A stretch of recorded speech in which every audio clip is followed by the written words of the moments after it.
चाहिँ यो आन्दोलन हो। यसमा हामीले सहभागी जनाएर यो क्रूरता विरुद्ध हामीले प्रदर्शन गर्नुपर्ने जरुरी छ। आदरणीय महानुभावहरू, हामीलाई दुःख लागेको छ। इतिहासमा हामीले सबै खालका योगदानहरू गरेका छौँ। राणा शासन फाल्नु पर्यो भने यहाँका शासकहरूले भने हामी दलितहरू एउटै ब्यानरमा, एउटै झुन्डमा, एउटै नारामा, एउटै लक्ष्य उद्देश्यका साथ हामी चाहिँ त्यो ब्यानरभित्र रहेर चाहिँ हामीले चाहिँ राणाहरू फाल्यौँ। राणाहरूले दलितहरूलाई हित गरेर भन्यो, पञ्चायती व्यवस्था फाल्नु पर्यो भन्यो। हामी दलित एउटै उद्देश्य, एउटै नारा, एउटै पद्धति, एउटै उद्देश्यका लागि, लोकतन्त्रका लागि, गणतन्त्रका लागि हामीले चाहिँ तपाईहरुसँग एउटै ब्यानरमा लड्यौं। त्यसै गरी पञ्चायतले पनि भन्न बहुदलीय व्यवस्था चाहियो। दलितहरू तिमीहरू आन्दोलनमा लाग, तिमीहरू सबैभन्दा थिचेका छौ, चेपिएका छौ, हेपिएका छौ, तिमीहरू आऊ भन्यौ। हामी तिमीहरूको चाहिँ 10 भएर अगाडि पछाडि लागेर हामीले आन्दोलन गर्यौं। त्यहाँ चाहिँ हाम्रो चाहिँ सहभागिता रह्यो। हाम्रा वीर योद्धाहरूले चाहिँ तन मन धन दिए। हामीले प्रजातन्त्र ल्याउनको लागि हामीले नारा लायौं, वी वान्ट डेमोक्रेसी, डेमोक्रेसी हाई हाई, पञ्चायती बाई बाई भन्दै हामीले नारा लायौं। तर अहिले हामी तिनैका सन्तान त्यही एउटै पद्धतिको लागि लडेका, त्यही गणतन्त्रका लागि लडेका, त्यही समाजवादीका लागि लडेका, हामी अन्यायमा परेका हाम्रा वीर छोराहरू आज कर्णालीमा बोकिएका छन्, भेरीमा बोकिएका छन्। ती पद्धतिको लागि, ती एउटै उद्देश्यका लागि लडेका हामी, एउटै मोर्चामा लडेका हामी नेपालीहरू आज मर्न विवश भएका छौँ। पापको कारणले मर्न विवश भएका छौँ। अन्तर्जातीय प्रेम बिहा गर्न खोज्दाखेरि हामी चाहिँ मर्न तयार भएका छौँ। हामीलाई लखेटी लखेटी मारेका छन्, डोरीले झुन्ड्याएर मारेका छन्, ढुङ्गाले हिर्काएर मारेका छन्, खुर्पाले हिर्काएर मारेका छन्। साथीहरू, त्यसैले हामीले याद गर्नुपर्ने कुरा छ। अब हामी सिङ्गो दलित आन्दोलनलाई ऊर्जामा पुर्याउनको लागि हामी अब एक ठिका हुनु जरुर छ। हामी अगाडि बढ्नु जरुर छ। अहिले हामी आह्वान गर्न सक्छौँ। सत्तामा बसेका राजनीतिक दलका दलित संगठनहरू पनि अब सडकमा आउन जरुर छ। र जुन दलित सङ्घका साथीहरू, जुन दलितहरू चाहिँ राजनीतिक पार्टीमा आबद्ध छन्, चाहे व्यापारी हुन्, चाहे बुद्धिजीवी हुन्, सबै साथीहरू चाहिँ कोही सडकमा, कोही सदनमा आएर चाहिँ यो विवश मानवता विरोधी हत्याको लागि, मानवता विरोधी कार्यको लागि हामी एक ठाउँमा उभिएर हामीले चाहिँ यो अन्यायको विरुद्ध लड्नुपर्ने अवस्था आएको छ। त्यसैले सबैलाई म आह्वान गर्न चाहन्छु, हामीले 10 वर्ष जनयुद्ध हुँदाखेरि, सशक्त जनयुद्ध हुँदाखेरि सबैभन्दा बेसी हाम्रा मान्छे मरेका छन्। पहिलो शहीद हाम्रा भएका छन्। अग्र मोर्चामा गएर चाहिँ तपाईँको सुराकी गर्ने ठाउँमा हाम्रा मान्छे थिए, तपाईँको। त्यसै गरी चाहिँ तपाईँको थापा मार्ने ठाउँमा हाम्रा मान्छे जान्थे र सुराकी गर्दा सेन्टी बस्दा गाउँभरि माओवादीले घेर्दाखेरि त्यहाँ हाम्रा मान्छेहरू चाहिँ सुराकी गर्दाखेरि ती मान्छेहरू मारिन्थे। आज तिनैका सन्तानहरू अजित मिलारहरूले न्याय नपाएर रुनु परेको छ।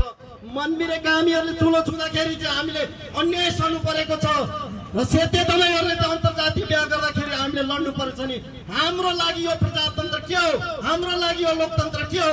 लोकतन्त्रमा समाजवादमा यस्तै व्यवस्था हुन्छ? यदि हुँदैन भने हामीलाई न्याय चाहिएको छ।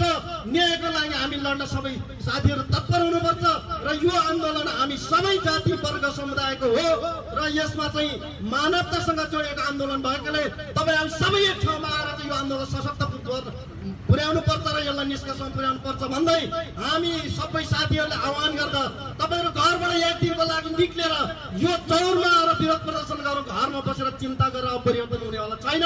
सबै साथीहरूले सडकमा आएर आन्दोलन गर्नको लागि आह्वान गर्दै म यहाँबाट बिदा हुन्छु। धन्यवाद, नमस्कार। मैले हाम्रो वक्तालाई धन्यवाद दिन, उहाँले 7 मिनट बढी लिनुभयो किनकि हामीले समय व्यवस्थापन गर्नुपर्नेछ। अर्को कार्यक्रमले गर्दा हामीलाई 15 मिनट डिस्टर्ब भएको थियो। आदरणीय जनसमुदाय, म सङ्गीतकार लोकप्रिय गायक राज सागरजीलाई एउटा समानताको गीत गाइदिन यो स्टेजमा निमन्त्रणा गर्न चाहन्छु। धन्यवाद।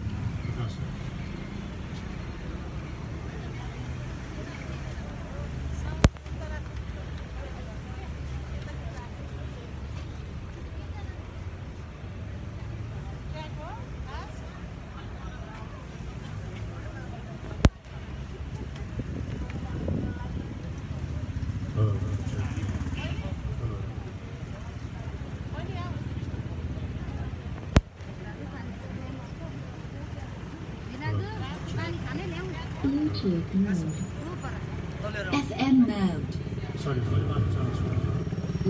नमस्कार म गायक राज शाहजी यो घटना सुनेको करिबन 2 दिनसम्म मैले रियाज गर्न सकेँ मेरो गला अवरुद्ध भयो हामी प्रेमका गीत गाउँछौँ त्यही प्रेमको गीतमा बहकिएर युवा जमात प्रेम गर्छन् प्रेमको गीतमा गाइन्छ जातपात छैन धर्म छैन जात छैन संसारको डर छैन चोखो माया पिरतीलाई करिबन 30 वर्ष अगाडि सुनेको आएको गीत हुनुपर्छ यो प्रकाश चन्द्र परियार सरले मलाई बताउँथ्यो यस्ता यस्ता गीत गाएर माया प्रेम गर्छौँ हामी तर उनीहरूलाई मारिन्छ कुटी मारिन्छ विभत्स रूपमा मारिन्छ आजको यो सभामा तपाईँहरू सामु यसरी विनोद गर्दाखेरि करिबन 2054 सालमा म जन्मेको ठाउँ भोजपुर कोलुङमा दलितहरू बिचमा पनि एउटा समानता कायम गरेर त्यहाँ भएको एउटा मन्दिरमा दलितलाई प्रवेश गराउने गङ्गा लोहागुलाई मैले सम्झिन चाहेँ उहाँप्रति हार्दिक श्रद्धाञ्जली 54 सालदेखि आजको समय लगभग 22-23 वर्षको समयमा हामीले के गर्यौँ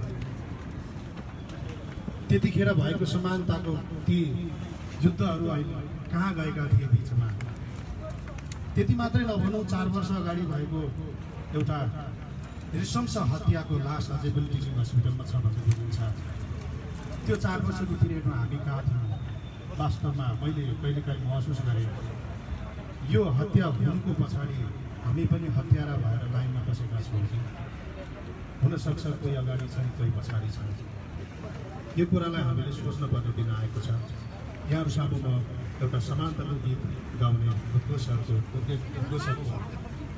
आग्रह अनुसार म गाउन चाहन्छु धन्यवाद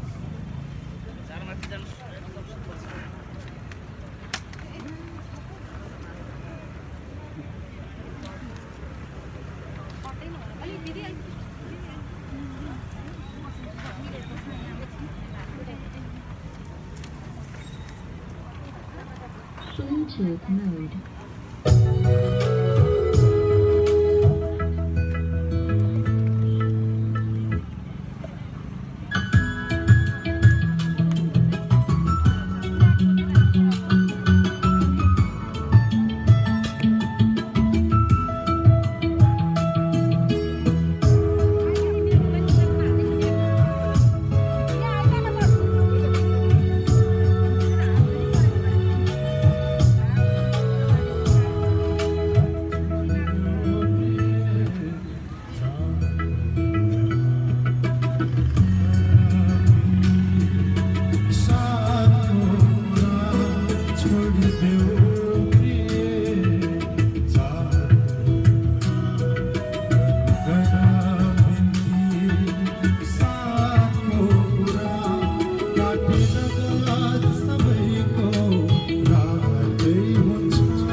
कसैलाई मार्क्स छैन भने हामीसँग 2 दर्जन मार्क्स छ अनि पछाडि यो दलन कहिलेसम्म भनेको ठाउँलाई म्यानेज गर्दै भन्ने हुनसक्छ किनभने यो औपचारिक रूपमा लकडाउन हटिसकेको छैन यो हाम्रो आफ्नै स्वास्थ्य सुरक्षाको कारण पनि हो यो आन्दोलन हो आन्दोलनमा धेरै औपचारिकता हुँदैन तथापि हामीले धेरैवटा घटकहरू यसमा सहभागी भएका कारणले वक्ताहरू हामीले 4 जना मुख्य वक्ता अगाडि नै तोकेका कारणले कृपया युवा साथीहरू आफ्नो 2 मिनटमा बोलिदिने कुरालाई समयको पाबन्दी बुझिदिनु होला म युवाहरूको तर्फबाट र नागरिक समाजको तर्फबाट कविराज विश्वकर्मा यात्रीजीलाई यो कविराजी कृपया 2 मिनट है धन्यवाद दर्शकज्यू यस पश्चिम रुकुम सती घटनाको कार्यक्रमको सभाध्यक्षले गरिरहनुभएका सभाध्यक्ष महोदय यस कार्यक्रमका प्रमुख अतिथिज्यू विशेष अतिथिज्यू पत्रकार साथीहरू सुरक्षाकर्मी मित्रहरू लगायत यो परिवर्तनको आन्दोलनमा मिल्नको लागि अब यो देशमा जातीय मुक्तिको अन्तिम लडाईँ लड्नको लागि लामबद्ध तपाईहरुमा सर्वप्रथम म लालाई तपाईहरुमा साथीहरू हामी धेरै क्रान्तिलाई पार गरेर आज संविधान सभासम्म आइपुग्दा दलितका मुद्दा के भयो भन्ने विषयमा सोचियो कि सोचिएन समाजले दलितका मुद्दाको विषयमा चर्चा गर्यो कि गरेन यो सोच्नुपर्ने विषय हामीले त्यहाँनिर छ हिजो स्वतिकारको नरसंहारलाई केही पत्रकार साथीहरूले भन्नुभयो यो लकडाउन उल्लङ्घन थियो रातिमा चोर नआउनु भयो चोर आए जस्तो भयो भन्ने खाले कुरा गर्नुभयो म उहाँ पत्रकार साथीलाई म प्रश्न गर्न चाहन्छु हिजो राज्यले सङ्कटकाल लगाउँदा रुकुम रोल्पामा सांस्कृतिक अभियान चलाउने र त्यो रुकुम रोल्पामा जनयुद्ध चलाउने बेला के थियो न्यायसँग थियो विद्रोह भनेको कहिले न्यायसँग हुन सक्दैन त्यो एउटा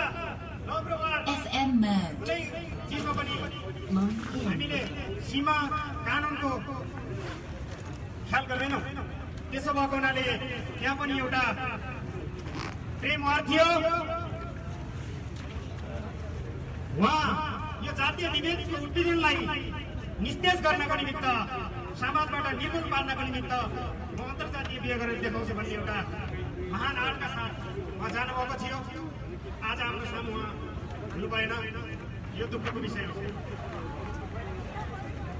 हामीले यो समाजका अभिजात वर्गहरूलाई हामी प्रश्न गर्न चाहन्छौँ यो समाजमा रहेका हिजो हुकुम रोल्पामा जनसंस्कृति चलाउँदै गर्दा झुपडीबाट हामीले संस्कृति अभियानलाई सहयोग गर्दै गर्दा आज महलमा जानुभएको छ सायद झुपडीहरू असभ्य लाग्छन् होला झुपडीका मान्छेहरू घृणित लाग्छन् होला तर त्यही झुपडीले तपाईँलाई माथि उठायो त्यो झुपडी नबिर्सनुहोस् तपाईँहरू म यो आग्रह गर्न चाहन्छु त्यही दलितहरूको बलिदानीबाट त्यही दलितहरूको साथ र सहयोगबाट क्रान्तिको न्याय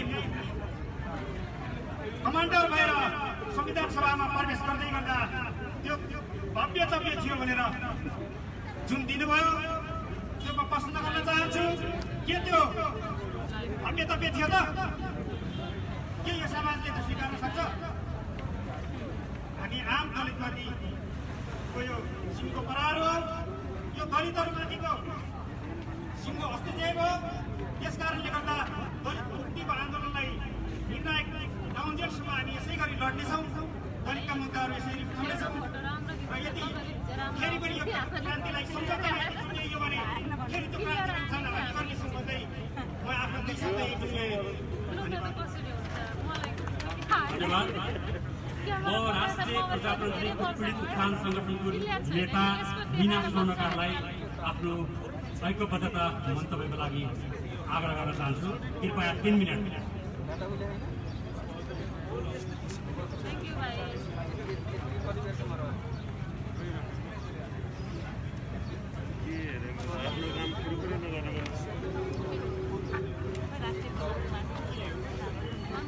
धन्यवाद कार्यक्रमका उद्घोषकज्यू। मैले समयलाई मध्यनजर गर्दै मैले सम्बोधन गर्ने हाम्रा अग्रजहरूलाई सबै अग्रजहरू हुनुहुन्छ अग्रजहरूप्रति हार्दिक नमन गर्दै म सुरु गर्न चाहन्छु। बस्ती बस्तीबाट उठा, गाउँ गाउँबाट उठा, जिल्ला जिल्लाबाट उठा, क्षेत्र क्षेत्रबाट उठा, नगर नगरबाट उठा, गाउँ बस्ती टोलबाट प्रत्येक नागरिक उठ। के का लागि? जातीय विभेद अन्त्य गर्नको लागि। के का लागि? चोर जारी सोधीको नरसंहार त्यो दुःखद घटनालाई न्याय दिनको लागि। के का लागि? आज दलितमाथि भएको अपमान र विभेदको अन्त्य गर्नको लागि। के का लागि? यो नालायक सरकारले, यो नालायक सरकारको कुटनीति, यो नालायक सरकारको नालायकीपनको अन्त्य गर्नको लागि म सम्पूर्ण दलित बस्तीमा अब दलितहरूले जसरी हिजो यिनै रुकुम जिल्लाका उद्गम स्थल आज द्वन्द्वकालीनको द्वन्द्वको जनयुद्धको त्यो लाल किल्ला भनेर नारा र भाषण लगाएका थिए। हाम्रा कलिला भाइहरू, हाम्रा कलिला बहिनीहरूलाई अगाडि लगाएर यिनीहरूले जनआन्दोलनको घोषणा गरेका थिए। आज त्यही जनआन्दोलन, आज त्यही हतियार उठाएर आज हाम्रा दलितहरूले गर्नुपर्ने अवस्था आएको छ। म साथीहरूलाई आग्रह गर्न चाहन्छु, आज लोकेन्द्र सुनार भएको भएर, आज नवराज विश्वकर्मा भएर आज यो नालायक सरकारले यो रुकुम जिल्लाका नेताहरूले आफूलाई काममा तेल हालेर बसेका छन्। आज नवराज विगतको ठाउँमा नवराज शर्मा भएको भए तिनै जनार्दन शर्माले उठ्ने थिए। आज लोकेन्द्र दाहाल भएको भए तिनै प्रचण्ड आएर बोल्ने थिए। आदरणीय साथीहरू, अब हामीले जसरी यिनले हामीले बनाएका हतियारले आन्दोलन गरेका थिए, जनआन्दोलन यही माइतीघर मन्दिरमा यिनीहरूले काठमाडौँको नाका नाका घेरेर आज यिनीहरूले चाहिँ कुनै एउटा चाहिँ दस्तालाई चाहिँ पिसाएका थिए भने हामीहरूले पनि हामीले बनाएको हतियार उठाउने कि नउठाउने? आज हामीले बनाएको हतियार उठाएर हामी प्रत्येक यो सरकारको एउटा उदाङ्गपनालाई हामीले खेद्न सकेनौँ भने हाम्रा ती भाइ बहिनीहरू, हाम्रा ती भाइ कलिला भाइहरूले हामीलाई अझ आशिष दिनेछन्, अझ तिनीहरूको आत्मा अमर रहनेछ भन्ने म आग्रह गर्न चाहन्छु। अब हामीले तमसुकको हिसाबले हामीले सिधा सादा एउटा संयन्त्र अपनाएर हामीले सडकमा उत्रिनु जरुरी छैन। हामीले यिनीहरूको लागि हामी पनि रक्तपात मचाउन चाहन्छौँ। हामीसँग पनि आमाको दुध खाएका हौँ, हामी पनि आमाको गर्भमा 10 महिना बसेर आएका हौँ। त्यसैले हामीलाई हाम्रा हजुरबुवाहरूले सहेर आउनुभयो, हाम्रा बाजे बजू, हाम्रा बुवाहरूले सहेर आउनुभयो, हाम्रा दाईहरूले सहेर आउनुभएको छ, हाम्रा दिदीहरूले सहेर आउनुभएको छ। अब यो नरसंहारको हामीले अझै पनि हामीले सहने हो भने हाम्रा पछाडि आउने भावी सन्ततिहरूको भविष्य झन् अन्यल हुनेछ भन्दै म यहाँहरूलाई आग्रह गर्न चाहन्छु। हाम्रो आन्दोलन जारी छ। नालायक सरकारले यो आन्दोलनलाई सिङ्गो दलितको मात्रै हो भन्ने गर्यो भने खबरदार, हामीले बनाएको हतियारले जसरी तैँले हिजो 10 वर्ष जङ्गलमा बिताएका दिनहरू थिए त्यो हामीले सडकमा बिताउनेछौँ। हामी जङ्गल जानुपर्ने छैन भन्दै म अझ हाम्रो आन्दोलन तीव्र र सशक्त हुन जरुरी छ र हामीले पहल गर्नेछौँ भन्दै बिदा हुन्छु।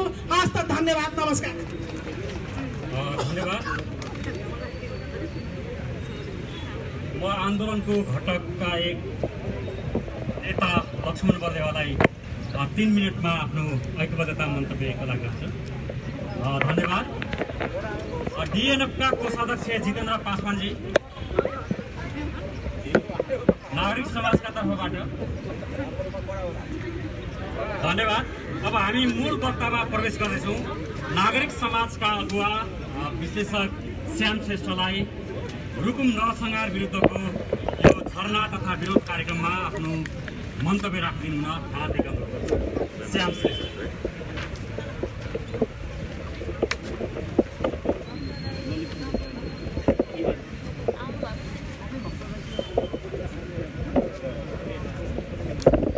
कार्यक्रमका आदरणीय सभापतिज्यू, मञ्चमा आसीन आदरणीय वक्ता मित्रहरू, यहाँ उपस्थित सम्पूर्ण जनसमुदाय, मिडियाका साथीहरू, आज जुन ढङ्गले रुकुममा घटना घटेको छ त्यसले सिङ्गो नेपालको मानवीयता, नेपालको सभ्यतालाई लज्जित बनाएको छ। नेपालमा पनि सभ्यता बाँकी राज्यले समतामूलक समावेशी राज्य ल्यायो भन्छ। राज्य अहिले ठाडो भेदभाव गरेर बसिरहेको छ। त यो भेदभाव सही हुँदैन। यो भेदभाव लाज लाग्दो कुरा हो, लाज लाग्नुपर्ने कुरा हो। एउटा घटना होइन रुकुमको घटना, त्योभन्दा अगाडि पनि थुप्रो त्यस्तो खालको घटनाको एउटा क्रम छ। जहाँ जब दलितहरूले नमिल्दो जातसँग बिहा गर्ने कुरा गरेको छ त्यहाँ मान्छेहरूको हत्या भएको छ। मेरो जिल्ला काभ्रे हो, काभ्रेमै हत्या भएको छ र त्यो मान्छेको लास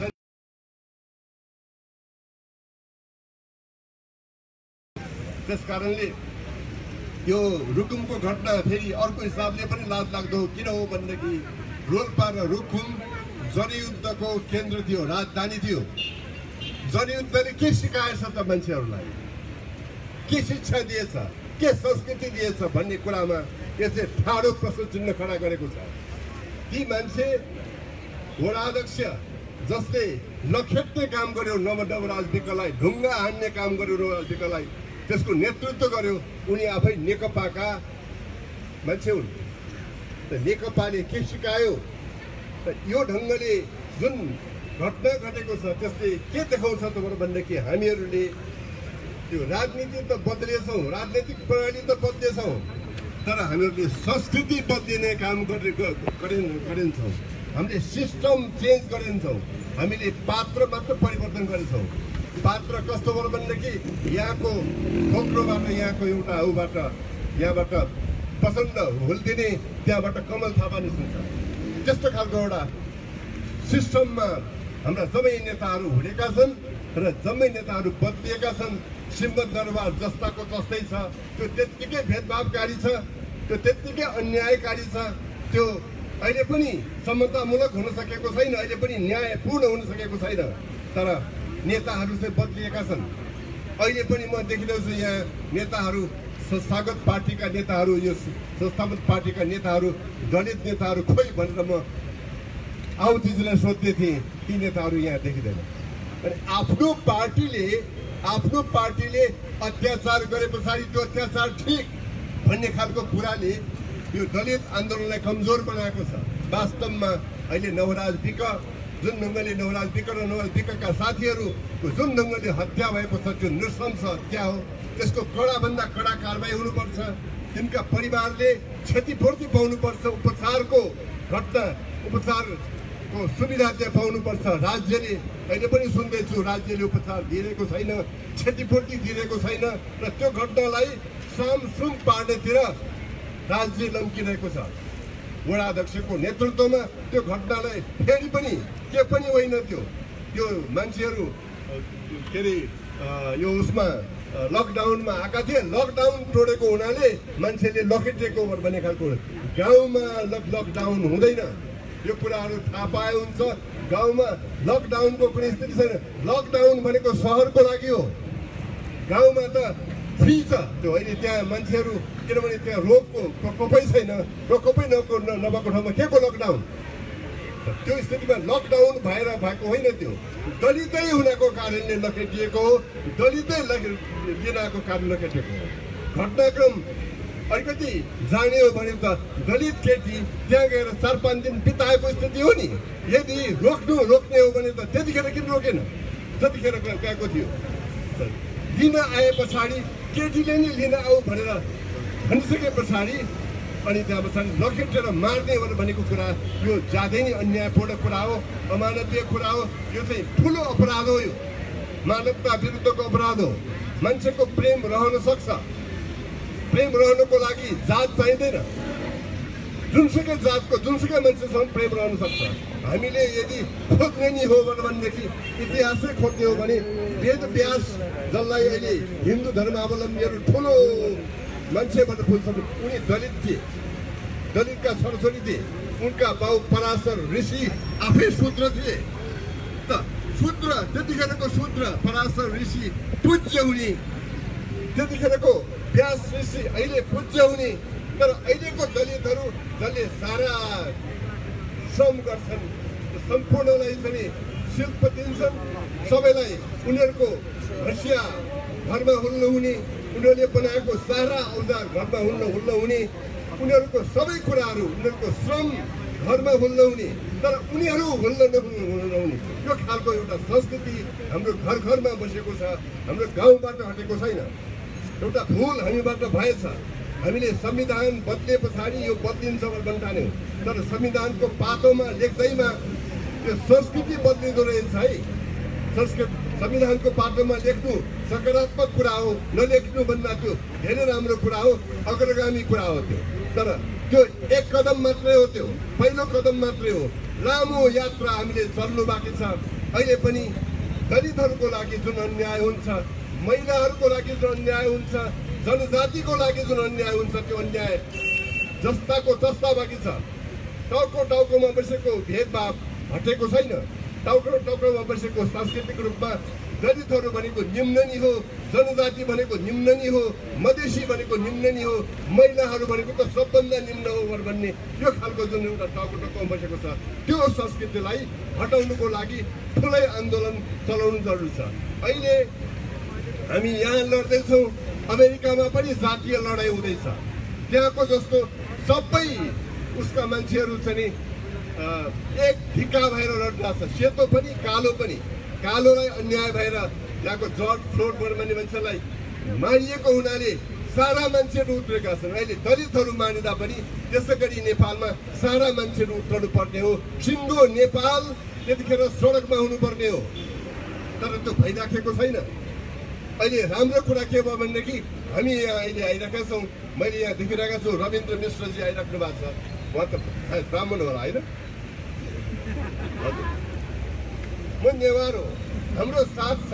यस्तो साथ दिने मान्छेहरू धेरै होला नेपालमा, तर सत्तामा रहेको जुन एउटा ब्राह्मणवाद छ, सत्तामा रहेको एक किसिमको चाहिँ जातीय रूपमा भेदभाव गर्नुपर्छ, ब्राह्मण भनेकै माथि हो, शूद्र भनेको एकदम तल हो भनेर जुन भेदभावको एउटा मानसिकता छ, त्यो मानसिकता खतम पार्नु पर्यो। त्यो मानसिकता खतम नपारेसम्म हामीहरूले संविधानमा लेखेर मात्रै यो कुराको हल सम्भव छैन भन्ने कुरा पनि राख्न चाहन्छु। र फेरि अहिले पनि म एउटा चेतावनी दिन चाहन्छु कि यो रुकुमको घटनामा, यो चाहिँ जनयुद्धको केन्द्र भनेको ठाउँमा जुन घटना घटिरहेको छ, त्यहाँ यसलाई सामसुम पार्ने घटना नहोस्। यसले देशमा आगो बाल्न सक्छ है। यो घटनालाई अहिले पनि फेरि पनि के पनि होइन यो भनेर सामसुम पार्ने, अपराधीलाई जोगाउने काम गर्यो भनेदेखि यो चाहिँ राम्रो घटना हुने छैन। सिङ्गो देशले यसलाई धिक्कार त गर्नेछ नि, तर यसलाई लिएर आन्दोलन पनि उठ्न सम्भव छ देशव्यापी रूपमा। त्यस कारणले म के भन्न चाहन्छु भनेदेखि अहिले जुन ढङ्गले यो रुकुम पश्चिममा जातीय विभेदको घटना घटेको छ, त्यो एउटा प्रतिनिधि घटना मात्रै हो। त्यो घटना पहिलो पनि होइन, त्यो घटना अन्तिम पनि होइन। त्यस्तो घटना लगातार घटिरहेको छ र त्यो घटनाले देखाइरहेको छ नेपालको सिंहदरबारको प्रवृत्ति, नेपालको शासकहरूको प्रवृत्ति, नेपालको जातको एक थरी जातको प्रवृत्ति कुनै हालतमा हटेको छैन। त्यसले अहिले पनि ठानिरहेको छ कि हामी मात्रै श्रेष्ठ हौँ, हामी नै माथि हौँ, हामीभन्दा तल यी जम्मै काम गर्ने मान्छेहरू तल हुन्, त्यसलाई हेप्नै पर्छ, त्यसलाई तल राख्नै पर्छ भन्ने खालको एउटा मानसिकता, भन्ने खालको एउटा प्रवृत्ति लिएर बसिरहेको छ। यो प्रवृत्तिलाई स्वाहा पार्नको लागि, त्यसलाई खतम पार्नको लागि एउटा सशक्त आन्दोलनको जरुरी छ। एउटा सिस्टमले भत्ताभङ्ग पार्नु जरुरी छ। अहिले जुन सिस्टम छ त्यसलाई समर्थन दिने त्यहाँ प्रहरी थियो, त्यो प्रहरी तमासे भएर बस्यो। त्यो भनेको के भने सिस्टमले साथ दिइरहेछ, अत्याचार गर्नेलाई भन्ने कुराको सङ्केत हो त्यो। त्यस कारणले यो खालको राज्यले भेदभावलाई समर्थन गर्ने, राज्यले असमतालाई समर्थन गर्ने सिद्धान्त लिने समाजवादको, तर समाजवादको सिद्धान्तबाट भनेको त समतामूलक समावेशी न्याय हो। समाजवादको सिद्धान्तबाट भनेको त न समता छ, न समावेशिता छ, न न्याय छ, तिनटै नभएको कस्तो खालको समाजवाद हो यो? त्यस कारणले यो समाजवादको सिद्धान्त बोक्ने व्यवहारमा गर्ने, अर्को चिजको उल्टो कुरा गर्ने, यो कुरा जो भइरहेको छ यो कुरा हट्नु पर्यो। अहिले वास्तवमा समाजवादी सरकार त्यो छ भन्ने कि छैन भन्ने यो त एउटा जोक भएको छ, राष्ट्रिय जोक। यतिखेर त कोरोना भाइरसको बेला छ, सारा देश एक ढिका हुने बेला। अब एउटा काला पानीको केसमा भारतले मिचेको छ, सारा देश एक ढिका हुनुपर्ने बेला हो। यो बेलामा हामीहरूले सरकारलाई औँला ठडाउनु परिरहेको छ। यो सरकार आफैले खडा गरेको स्थिति हो यो। त्यस कारणले यो स्थिति सरकारले अन्त गरोस्, अपराधीलाई सजाय गरोस् र दोषीहरू सबैलाई सजाय गरेर कठघरे न्यायको कठघरामा उभ्याओस्। जुन कमिटीहरू 5-6वटा जति यहाँ अहिले आयोगहरू बनेका छन्, समितिहरू बनेका छन्, तिनले जे भएको हो त्यो घटना ल्याओस् र दोषीलाई न्यायको कठघरामा दण्डित गर्ने काम होस्। त्यहाँ जो मान्छेहरू अहिले अन्यायमा परेका छन् त्यसलाई क्षतिपूर्ति दिने काम होस्, तिनको ओगति उपचार गर्ने काम होस् र अब उपरान्त नवराज विकको जस्तो घटना नेपालमा नघट्ने खालको स्थिति बनाउने काम होस्।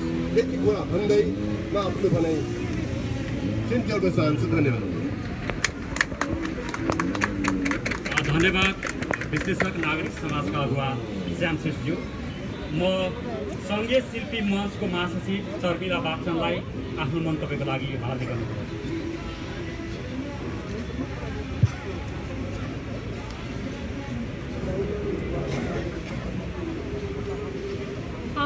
धन्यवाद उद्घोषकज्यू।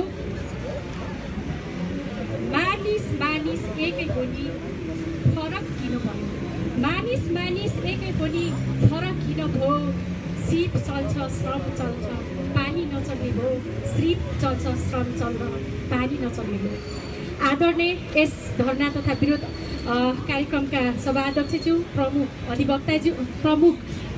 वक्ताज्यूहरू लगायत यो जेठ महिनाको टन्टलापुर घामको पनि प्रवाह नगरेर यो जातीय विभेद जुन रुकुम पश्चिम सोती नरसंहार भइरहेको छ त्यसका विरुद्ध यो अन्याय भएको छ, यसमा हामी लाग्नुपर्छ भनेर उपस्थित हुनुभएका सम्पूर्ण आदरणीय न्यायप्रेमी जनसमुदायहरू, मेरो पार्टी सङ्घीय लोकतान्त्रिक राष्ट्रिय मञ्च, सङ्घीय दलित शिल्पी मञ्चको तर्फबाट हार्दिक न्यानो अभिवादन टक्राउन चाहन्छु र सँगै यो रुकुम हत्याकाण्डमा, रुकुम सोती नरसंहारमा मृत्युवरण गर्नुहुने हाम्रा नवराज भाइ लगायत 6 जना हाम्रा भाइहरू र त्यसै गरेर अस्ति भर्खर मात्र धनुषामा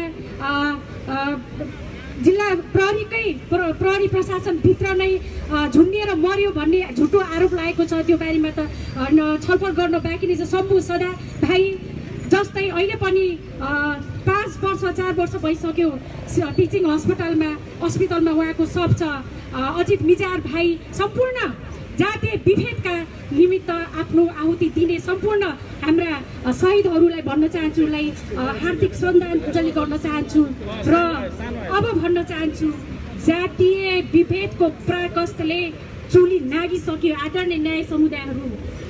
त्यसकारण अब आज नबोले म नबोले को बोल्ने, आज नबोले को बोल्ने र हामी नबोले को कसले बोलिदिने। त्यसकारण आदरणीय जनसमुदायहरू अब यो जातीय विभेदको प्रकाष्ठ ढाल्नलाई तपाईँ हामी एक ढिक्कामा उभिएर आउन जरुरी भइसकेको छ। यहाँ देखिरहेको छु यो समस्या दलित समुदायको मात्र होइन, यो समस्या समग्र सिङ्गो नेपाल राज्यको हो। किन हामीले बुझिरहेका छैनौँ? हिजोका राज्य एकीकरण गर्दाखेरि लिएर प्रजातन्त्र, पञ्चायती व्यवस्था, राणा शासन, प्रजातन्त्र, राजतन्त्र सबै ढाल्न हामी यही दलित समुदायहरूले अग्र पङ्क्तिमा रहेर यही दलित समुदायको आहुति दिएका छन्, लडेका छन्। तर जब आफ्नै अहिले आइपरेको छ यो दलित, जब दलित भन्ने शब्द आउँछ त्यहाँ दलितहरू पनि पछाडि परेको देखिरहेको छु। उहाँलाई पनि आह्वान गर्न चाहन्छु, के कुराले तपाईँहरूलाई बाँधेको छ, त्यो यदि कुनै कुराले बाँधेको छ, कुनै लोभमा हुनु छ भने त्यो त्यागेर यहाँ आउन पनि आग्रह गर्दछु। किनभने अबको यो जातीय विभेदको लडाइँ भनेको अन्तिम हुनेछ, अन्तिम लडाइँ लड्न पर्ने छ। त्यसका लागि बन्दुक भिड्न परोस्, चाहे छातीमा गोली फाट्न परोस्, चाहे लड्न परोस्, अब 10-8 लाख दलितहरू अगाडि बढ्नै पर्छ र अन्य जातिहरूलाई पनि, अन्य समुदायहरूलाई पनि हामीलाई हातमा हात, काँधमा काँध मिलाउन आह्वान पनि गर्न चाहन्छु। कहिलेसम्म यस सरकार दलित समुदायले दलित भएर अछुत भएर बस्नुपर्ने, कहिलेसम्म? यसको जवाब अब हामीलाई यो राज्यले दिनुपर्छ, यसको जवाब यो सरकारले दिनुपर्छ। होइन भने यो सिट त्याग्न सक्नुपर्छ। किनभने जुन मान्छेले सत्ता, जो आफूले जिम्मेवार वहन गर्न सक्दैन त्यसले छोड्नुपर्छ। म भन्न चाहन्छु आदरणीय आदरणीय जनसमुदायहरू, मलाई रहर छैन, तपाईँ हामीलाई रहर छैन।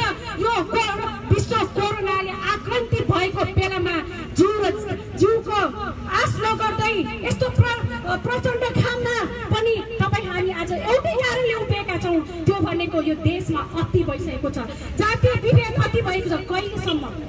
कति मर्ने हो? सेते दमाई, माया दिक, शम्भु सदादेखि लिएर नरबहादुरदेखि लिएर अब कतिको आहुति दिनुपर्ने हो?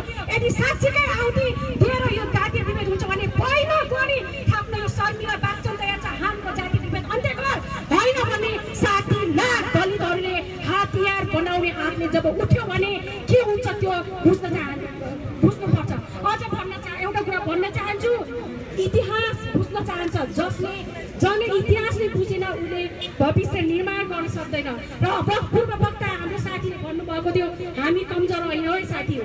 दलित समुदायलाई दलित बनाएको भनेको जब युरेसियाबाट आर्य समुदायहरू आए र हामीमाथि थिचो मिचो अत्याचार गर्न थाले, त्यसपछि हाम्रा दलित समुदायले षड्यन्त्र गर्न यो दलित यो जातीय विभेद अथवा यो गुलामी सहनु हुँदैन, यसको प्रतिकार गर्नुपर्छ भनेर जब यो दलित समुदाय लाग्यो, त्यसपछि कथित त्यतिखेरका बाहुनहरूले अब त हामीलाई अथवा सत्यधारीहरूले अब यिनीहरूले हामीलाई मार्ने भए, मर्नुभन्दा मार्ने भए। त्यतिखेर कुवामा पानी खाइन्थ्यो, कुवामा यिनीहरूले विष हालेर हामीलाई मार्छन्। त्यसकारण यिनीहरूलाई कुवाबाट वञ्चित गरिनुपर्छ। हाम्रा डरका कारणले गर्दा पानीबाट अलग रहेको हो, न कि हामी अछुत भएर। त्यसकारण अहिले 21औं शताब्दीमा पनि एउटा समुदायलाई अछुत भनेर कहिले कोठा भाडा नपाएका नुमा, कहिले जातीय विभेद पाएका नुमा, कहिले अन्तर्जातीय विभेद गरेका नुमा कतिजनाले मर्छ। कति पुस्तासम्म हामीले यो जातीय विभेद सहनु पर्ने हो, त्यसको न्याय चाहिँ दिनुपर्छ। र अब म भन्छु, मैले ब्राह्मण बनिरहँदाखेरि अन्य समुदाय हाम्रा बाहुन साथीहरूले अन्यथा नमान्नु होला। ब्राह्मणवादी चिन्तनलाई म भन्न चाहन्छु, ब्राह्मणवादी चिन्तनलाई प्रश्न गर्न चाहन्छु। र मानसिक, अझ सुन्नुहोस्, मानसिक सन्तुलन गुमाएको मनुले लेखेको मनुस्मृति अहिले पनि टेकिरहेको छ, संविधान फितलो भइरहेको छ। किन? सामाजिक उयोहरू अगाडि बढिरहेको छ तर संविधान फितलो भएको छ। होइन भने दलित समुदायले किन अहिलेसम्म न्याय पाएका छैनन्? किन अहिलेसम्म रोनै मात्र तताइरहन परिरहेको छ? यसको जवाब हामीलाई केपी ओलीले पनि दिनुपर्छ। र हिजोका जनाधार शर्मा बनाउँदाहरू प्रचण्ड बनाउँदाहरू हिजो यही दलितको आडमा यही दलितको रगतमा खेलेर अहिले सत्ता सम्हाल्ने। जब जातीय विभेद यहाँ भइरहेको छ, हिजोको दिनमा छोपी अन्तर्जातीय विवाह गराउने, हिजोको दिनमा सहभोज गराउने, केपी ओली र प्रचण्डज्यू कहाँ लुकेर बसेका छौ? यहाँ आएर घुँडा टोकेर तिमीले माफी माग्नुपर्छ। होइन पनि 60 लाखको हतियार उठ्न तयार छ। त्यसपछि के हुन्छ भन्ने कुरा तपाईँले बुझ्नु भएको छ कि छैन? यसकारण अझ पनि भन्छु, केही साथीहरूले आरक्षणको कुराहरू गर्नुभएको छ। आरक्षण छोड्नुहोस्, हामी जाति विभेद गर्न चाहन्छु। ए साथीहरू हो, कहाँ गएको छ हाम्रो बुद्धि? कहाँ गएको छ? यदि त्यही भन्ने हो भने तत्कालीन समयमा जुन तपाईँहरूका वीरता जग्गा जमिन सम्पत्ति छ नि, तपाईँका बाबुबाजेले कमाएका होइनन्, ती वीरता पाएका हुन्। हामी त के भन्दछौँ, सुद समेत हामीलाई आरक्षण देऊ भनिरहेका छौँ। त्यसमा पनि तपाईँको टाउको दुखाइ हो भने अहिलेको के अरे अहिलेको प्रधानमन्त्रीदेखि लिएर अर्थमन्त्री, प्रधानमन्त्री, अर्थमन्त्री, राज्य मन्त्री, कृषि मन्त्री, के मन्त्रीमा 52 मात्र हुने, अरू समुदायकै बोली मात्र चढ्ने, के अरू समुदायकै मुख मात्र तान्ने, त्यस्तो सुत्ने राज्य सत्तालाई अब एउटा भनाइ छ, सुतेको मान्छेलाई उठाउन सजिलो हुन्छ तर सुतेको बहाना गर्नेलाई उठाउन सजिलो हुँदैन। अब त्यसरी सुत्नेको बहाना गर्नेलाई हानेर लडाउन हामी तयार भइसकेका छौँ। आदरणीय जनसमुदाय तिनलाई टुक्क हानेर यहाँ कटघरामा ल्याउन तयार भएका छौँ। र अब म भन्न चाहन्छु, जुन हाम्रो यो जातीय विभेदका आधारमा घटना भइरहेको छ त्यसको तुरुन्त भन्दा तुरुन्त न्याय हुनुपर्छ। त्यति मात्र होइन, न्यायले पुग्दैन, अबको जातीय विभेदको अन्त्य हुनुपर्छ। तिमीहरूलाई बाल विवाहमा राज्य सत्ता सरकार आफै आउने, बाल विवाहमा रोक लगाउने, बहुविवाहमा लागि अगाडि बढ्ने, त्यसै गरेर देवकी प्रथा, बहुविवाह थुप्रै प्रथामा राज्य सत्ता आफै संलग्न भएर आउने। तर जब जाति विभेदका दलितका कुराहरू हुन्छन् त्यतिखेर तिमीहरू टाउको किन लुकाउँछौ? किन? के यो दलित समुदाय मान्छे होइन?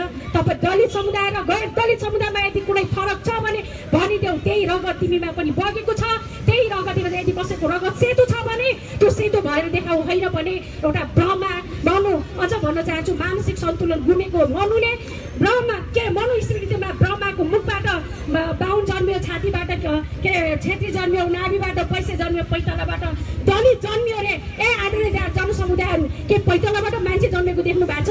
के मुखबाट मान्छे जन्मेको देख्नु भएको छ?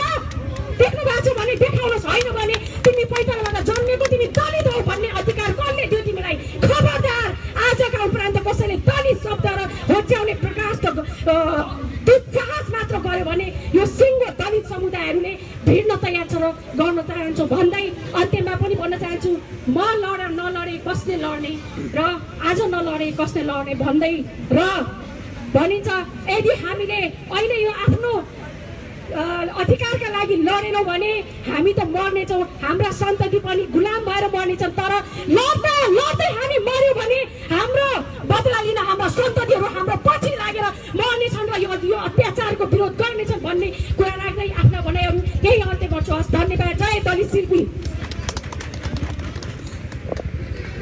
म उद्घोषक भएर समय बर्बाद गर्न चाहन्न। दुर्गा चोक जो चाहिँ जनता समाजवादी पार्टीको नेता हुनुहुन्छ, म उहाँलाई आफ्नो मन्तव्यको लागि यो माइक्रोफोन हस्तान्तरण गर्न चाहन्छु।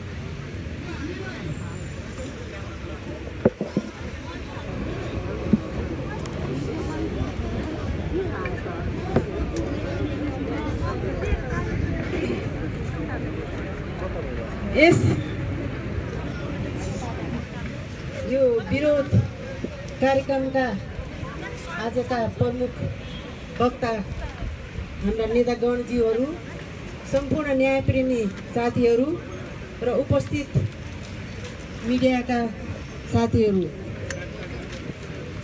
अब सायद हाम्रो झन्डै 3 हप्ता जति भइसक्यो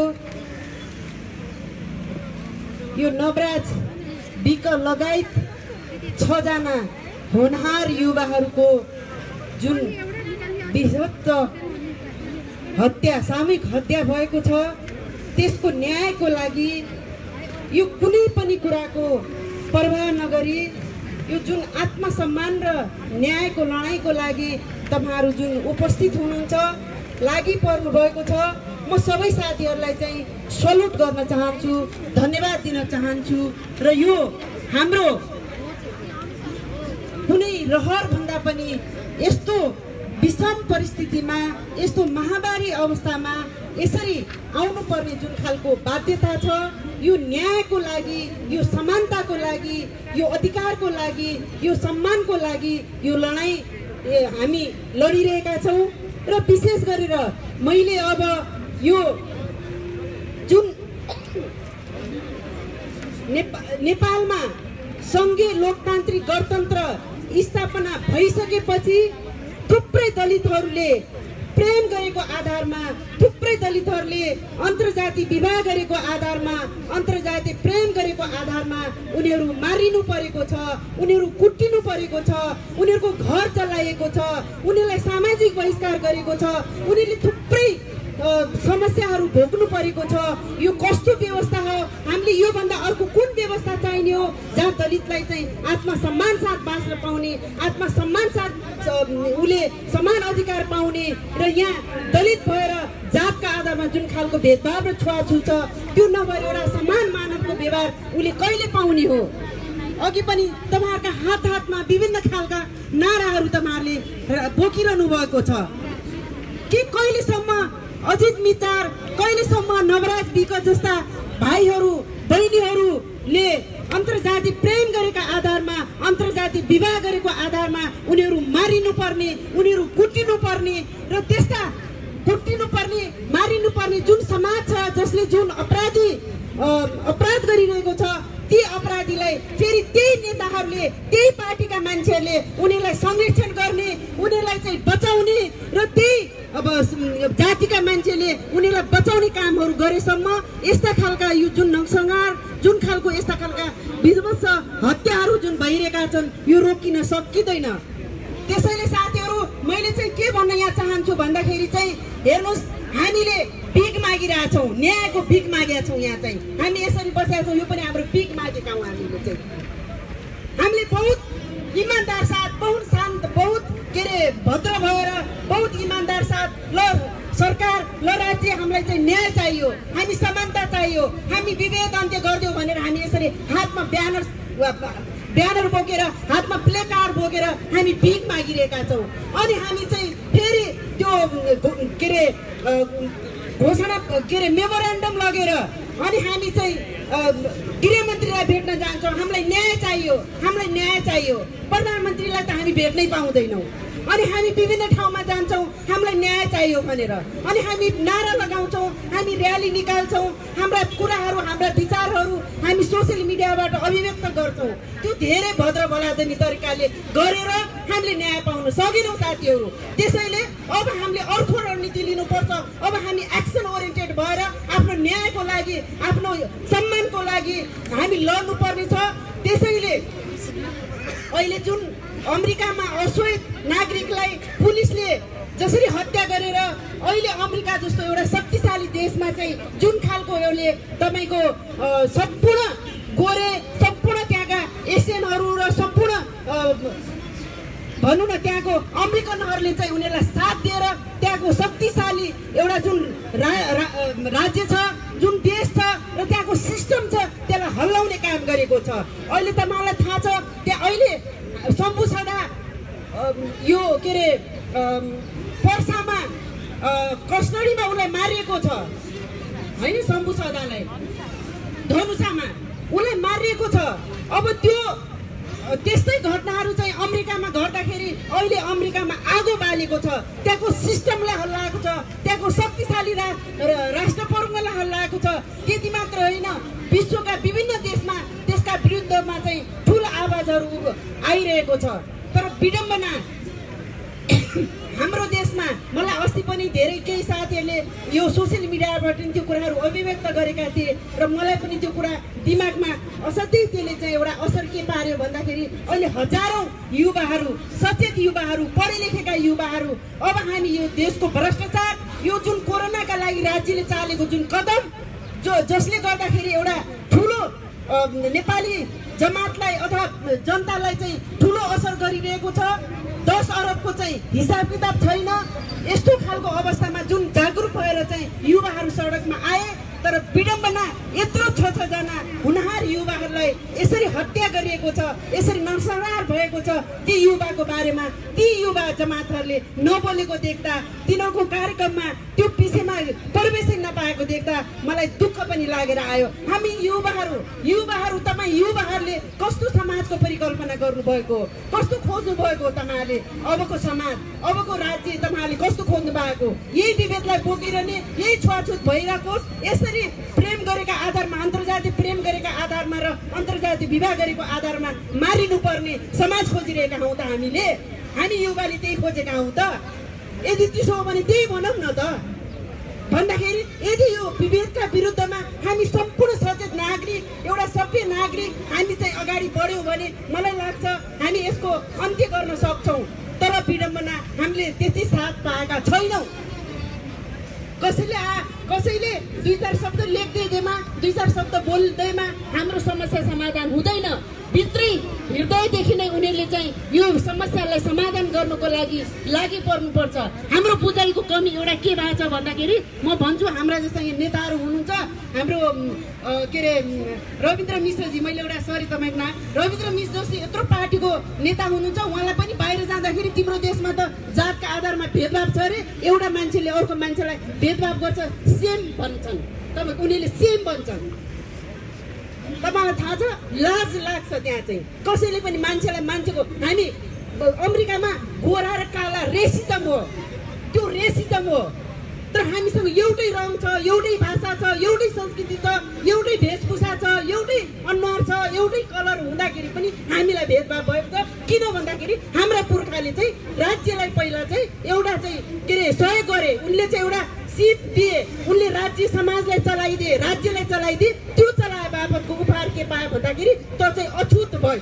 तैँले त्यो राज्यलाई सहयोग गरिस्, तैँले राज्यलाई समाजलाई सहयोग गरिस्, त्यस कारणले गर्दाखेरि त अछुत भइस्, तेरो पुर्खा अछुत भयो भन्ने किसिमले चाहिँ त्यो उपहार उनीहरूलाई दिए। र त्यो उपहार अहिलेका पनि दलित युवाहरू अहिले आएर पनि हामी त्यो उपहारलाई चाहिँ पाइरहेका छौँ। र त्यसको परिणामस्वरूप अहिले चाहिँ तपाईँको यो घटनाहरू, जुन रुकुमको घटनाहरू मैले त कल्पना पनि गर्न सकेको थिएन। नेपालमा हामी सङ्घीय लोकतान्त्रिक गणतन्त्र कम्युनिस्टको सरकार छ र यस्तो बेलामा हामीले चाहिँ यस्ता खालका घटनाहरू चाहिँ हुँदैनन् भन्ने कुरा चाहिँ मैले सोचेको थिएँ। तर मलाई सेम यो सरकारप्रति मलाई घृणा लागेर आउँछ, मलाई लाज लागेर आउँछ, मलाई असाध्यै पीडा महसुस भएको छ कि अहिले यो सरकारले अहिले हिजो मात्रै मैले प्रचण्डको चाहिँ अब यो जुन रुकुममा भएको पश्चिम रुकुममा भएको घटनाको चाहिँ छानबिन भएर के अरे अपराधीले चाहिँ सजाय पाउनुपर्छ अथवा उनीहरूले न्याय पाउनुपर्छ भन्ने खालको अहिले आएर 3 हप्तापछि अहिले चाहिँ प्रचण्डको अहिले कुराहरू आएको छ। हेर्नुहोस् भन्दाखेरि अहिले तपाईँले थाहा पाउनुभएको छ यो विभिन्न खालको आज आउतीजीको पनि लेखमा तपाईँले हेर्न सक्नुहुन्छ कसरी यो घटनालाई ट्विस्ट गर्न खोजेको छ, कसरी यो घटनालाई चाहिँ लुकाउन खोजेको छ, यो घटनालाई कमजोर गराउन खोजेको छ। र अहिले तपाईँको चाहिँ के अरे पुलिसले त्यो प्रमाणहरूलाई चाहिँ नष्ट गराउने कामहरू गरेको छ। जसरी निर्मला पन्तको प्रमाणलाई नष्ट गरेर अहिलेसम्म निर्मलाले न्याय पाउन सकेकी छैनन्, त्यस्तै गरेर अहिले यो घटनाको पनि परिणाम के अरे उसलाई के अरे नष्ट गर्ने काम अथवा त्यसलाई चाहिँ लुकाउने कामहरू चाहिँ भएको छ। र अहिले पनि राजनीतिक संरक्षण भइरहेको छ। यस्तो हो भने साथीहो, म विशेष गरी युवाहरू, तपाईँहरूको भविष्य उज्जवल छ, तपाईँहरूको भविष्य लामो छ। यसैले अब यस्ता खालका विभेदको अन्त्य गर्नको लागि अब यस्ता खालका कार्यक्रमले हुँदैन। अब हामीले ठुलो एक्सन गर्नुपर्छ। जसरी एउटा काला जातिको मान्छे मारिँदाखेरि अमेरिका जलिरहेछ, त्यहाँको सिस्टमलाई हल्लाएको छ भने त्यो खालको आन्दोलन नगरिकन हुँदैन। त्यो खालको आन्दोलन गर्नुको लागि सम्पूर्ण न्यायप्रेमी साथीहरूको, हाम्रो मिडियाका साथीहरूले योपालि धेरै राम्रो हामीलाई सहयोग गर्नु भएको छ। र यस्तै गरेर सम्पूर्ण न्यायप्रेमी साथीहरूले यसलाई चाहिँ सहयोग गर्नुभयो भने अवश्य पनि यसलाई चाहिँ हामी अन्त्य गर्न सक्छौँ भन्ने कुराहरू चाहिँ म तपाईँहरूलाई राख्दै फेरि पनि साथीहरू, अब हामीले खोजेको न्याय हो, सम्मान हो। हामी यो देशमा कुनै पनि ठाउँमा कुनै पनि आन्दोलनमा कहीँ पनि हामी चुकेका छैनौँ। हामीले इतिहास साँची छ, हामी कहीँ पनि चुकेका छैनौँ। अब हामीले अन्तिम लडाइँ चाहिँ सामाजिक परिवर्तनका लागि, आत्मसम्मानको लागि, न्यायको लागि अब हामी लड्नुपर्ने छ। त्यसका लागि यो छुवाछुत जस्तो यो जघन्य अपराधले दलितलाई मात्र असर गर्दैन साथीहरू। यो असर चाहिँ हाम्रो रविन्द्रजीलाई पनि गर्छ, हाम्रो श्याम दाईलाई पनि गर्छ, हाम्रा प्रचण्डलाई पनि गर्छ, केपीलाई पनि गर्छ, भट्टराईलाई पनि गर्छ, सबैलाई गर्छ। यसले चाहिँ यो भेदभावले चाहिँ, यो जघन्य अपराधले चाहिँ हामीले के बिर्स्यौँ भन्दाखेरि छुवाछुत हुन्छ, दलित मारिन्छन्, दलितलाई मात्रै यसले असर गर्छ भन्ने कुरा होइन। समाजले रूपान्तर हुनै सक्दैन, समाज विकास हुनै सक्दैन, समाज अगाडि बढ्नै सक्दैन जबसम्म चाहिँ यो मुद्दा चाहिँ हामी सबैको मुद्दा हुँदैन, यो पीडा हामी सबैको पीडा हुँदैन, यस्ता घटनाले हामी सबैको मनलाई दुखाउँदैन, तबसम्म यो घटनाले चाहिँ न्याय पाउन सक्दैन। त्यसैले यो न्यायको लडाइँ अहिले हामीले चाहिँ त्यो शम्भु सदाको विषयमा त अझ हामी लड्नै बाँकी छ। उतातिर अहिले तपाईँले देख्नुभयो होला पुरा त्यहाँका दलितहरू लाठी लिएर आइसकेका छन्, त्यहाँ भयङ्कर आन्दोलन भइरहेको छ। अब यस्तै हो भने यो देशलाई के हामीले अब यस्तै परिस्थिति रहिरहने हो भने के दलितहरू चुप लागेर बस्छन् त? यस्तो समस्याहरू, यस्ता विभेदहरू सहेर बसिरहन् त? यो अर्कै परिणाम पनि त हुन सक्छ। यसलाई बुझ्ने कि नबुझ्ने राज्यले, यसलाई सधैँ नागरिकले बुझ्ने कि नबुझ्ने, यो कुराहरू चाहिँ तपाईँहरूले चाहिँ यो ध्यानमा राखिदिनु होला, अथवा यो राज्यले सुन्नुपर्छ, यो राज्यले गर्नुपर्छ यो भन्ने कुराहरू चाहिँ राख्दै यो न्यायको लडाइँ, यो आत्मसम्मानको लडाइँ, यो नवराज लगायतका यो 6 जना युवाहरूको जुन खालको हत्या भएको छ, हत्या गरेको छ, यो हत्या कहानी धेरै भनिराख्नै पर्दैन, यो एकदम छर्लङ्ग छ। यो कुरामा जबसम्म उनीहरूले न्याय पाउँदैनन् यो लडाइँ लडिरहनु पर्छ र यस्ता खालका घटनाहरू अब घट्न दिनु हुँदैन र घटाउने काम हुन्छ भने त्यसको परिणाम पनि राम्रो हुने छैन भन्ने कुराहरू राख्दै बिदा हुन्छु। हस्, धन्यवाद।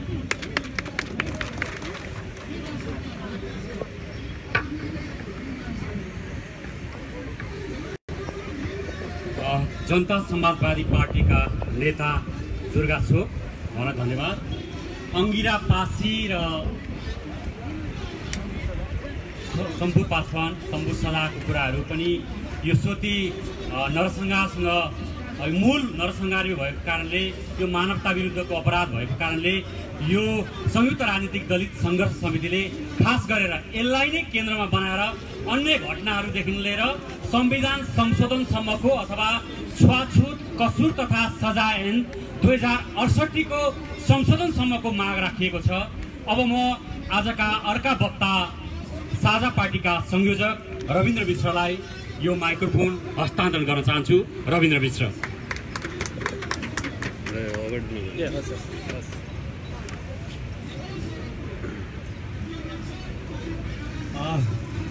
यहाँ उभिनुभएका, यहाँ उपस्थित हुनुभएका सम्पूर्ण न्यायप्रेमी र यो विभेद विरुद्धको सङ्घर्षमा समावेश हुन आउनुभएका सबैप्रति म हार्दिक आभार प्रकट गर्न चाहन्छु।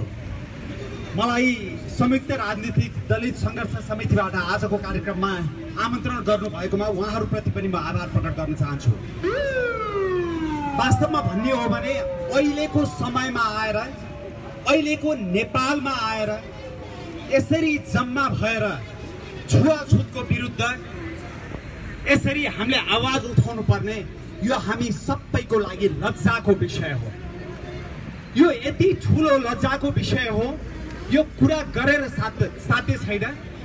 र आज जे कार्यक्रम भइराखेको छ, यहाँ कयौँ साथीहरूले भिडियो रेकर्ड गरिराख्नु भएको मैले देखिराखेको छु। मलाई थाहा छ रुकुम पश्चिममा यो घटनामा जो संलग्न थिए, जसले ती आततायी काम गरे, जसले ती हत्या गरे, जसले मानवता बिर्सिए, त्यहाँसम्म हाम्रो आवाज पुग्दैन। तर कसैले पुर्याइदिन सक्नुहुन्छ भने उहाँहरूलाई गएर भनिदिनुहोस् एकचोटि, उहाँहरूले लगाएको कमिज कसले सियो, उहाँहरूले लगाएको जुत्ता कसले सियो, उहाँहरू कुन मन्दिरमा पूजा गर्न जानुहुन्छ, उहाँहरूले लुगा लगाउनु भएको छ तर उहाँहरू नाङ्गै हुनुहुन्छ, उहाँहरू छुवाछुतमा विश्वास गर्नुहुन्छ भने उहाँहरूलाई भनिदिनुहोस् कमिज फुकालेर हिँड्नुहोस्, प्यान्ट फुकालेर हिँड्नुहोस्, तपाईँहरू त्यसैको योग्य हुनुहुन्छ भनेर भनिदिनुहोस्। त्यहाँ मात्रै होइन, हामी रूढिवाद व्याप्त भएको अशिक्षा भएको समाजको कुरा गर्दैछु। तर यो काठमाडौँ खाल्डोमा मैले धेरैचोटि शिक्षा हासिल गरेका, धेरैचोटि आफूलाई आधुनिक भन्ने धेरै साथीहरू देखेको छु, धेरै परिवारहरू देखेको छु जसले मञ्चमा आएर बोल्न सक्नुहुन्न, तर घरभित्र आफ्ना छोराछोरीलाई जात मिलेन भनेर बिहा नगर भन्नुहुन्छ। ती लज्जाजनक ती दृश्यहरू मैले आफ्नो आँखाले देखेको छु र त्यो काठमाडौँमा शिक्षित परिवारको घरमा भएको छ, त्यो काठमाडौँमा आफूलाई आधुनिक भन्ने परिवारको घरमा भएको छ। मैले सबैलाई भनेको होइन, तर काठमाडौँभित्र मैले एकजना दलितले आएर घरमा चिया खाएपछि अत्यन्त शिक्षित परिवारमा आफ्नै ग्लास धोएर घाममा सुकाएको मैले देखेको छु। त्यसो हुनाले यो सन्देश उहाँहरूसम्म पनि पुगोस्। उहाँहरूमा अझै पनि त्यस्तो भावना छ भने कमिज फुकालेर हिँड्नुहोस्, प्यान्ट फुकालेर हिँड्नुहोस्। यो सहरमा तपाईँहरू नाङ्गै हिँड्न योग्य हुनुहुन्छ। मलाई अर्को एउटा कुरा, असाध्य पीडा हुने कुरा के हो भने आज नेपालमा कम्युनिस्टहरूको सरकार छ।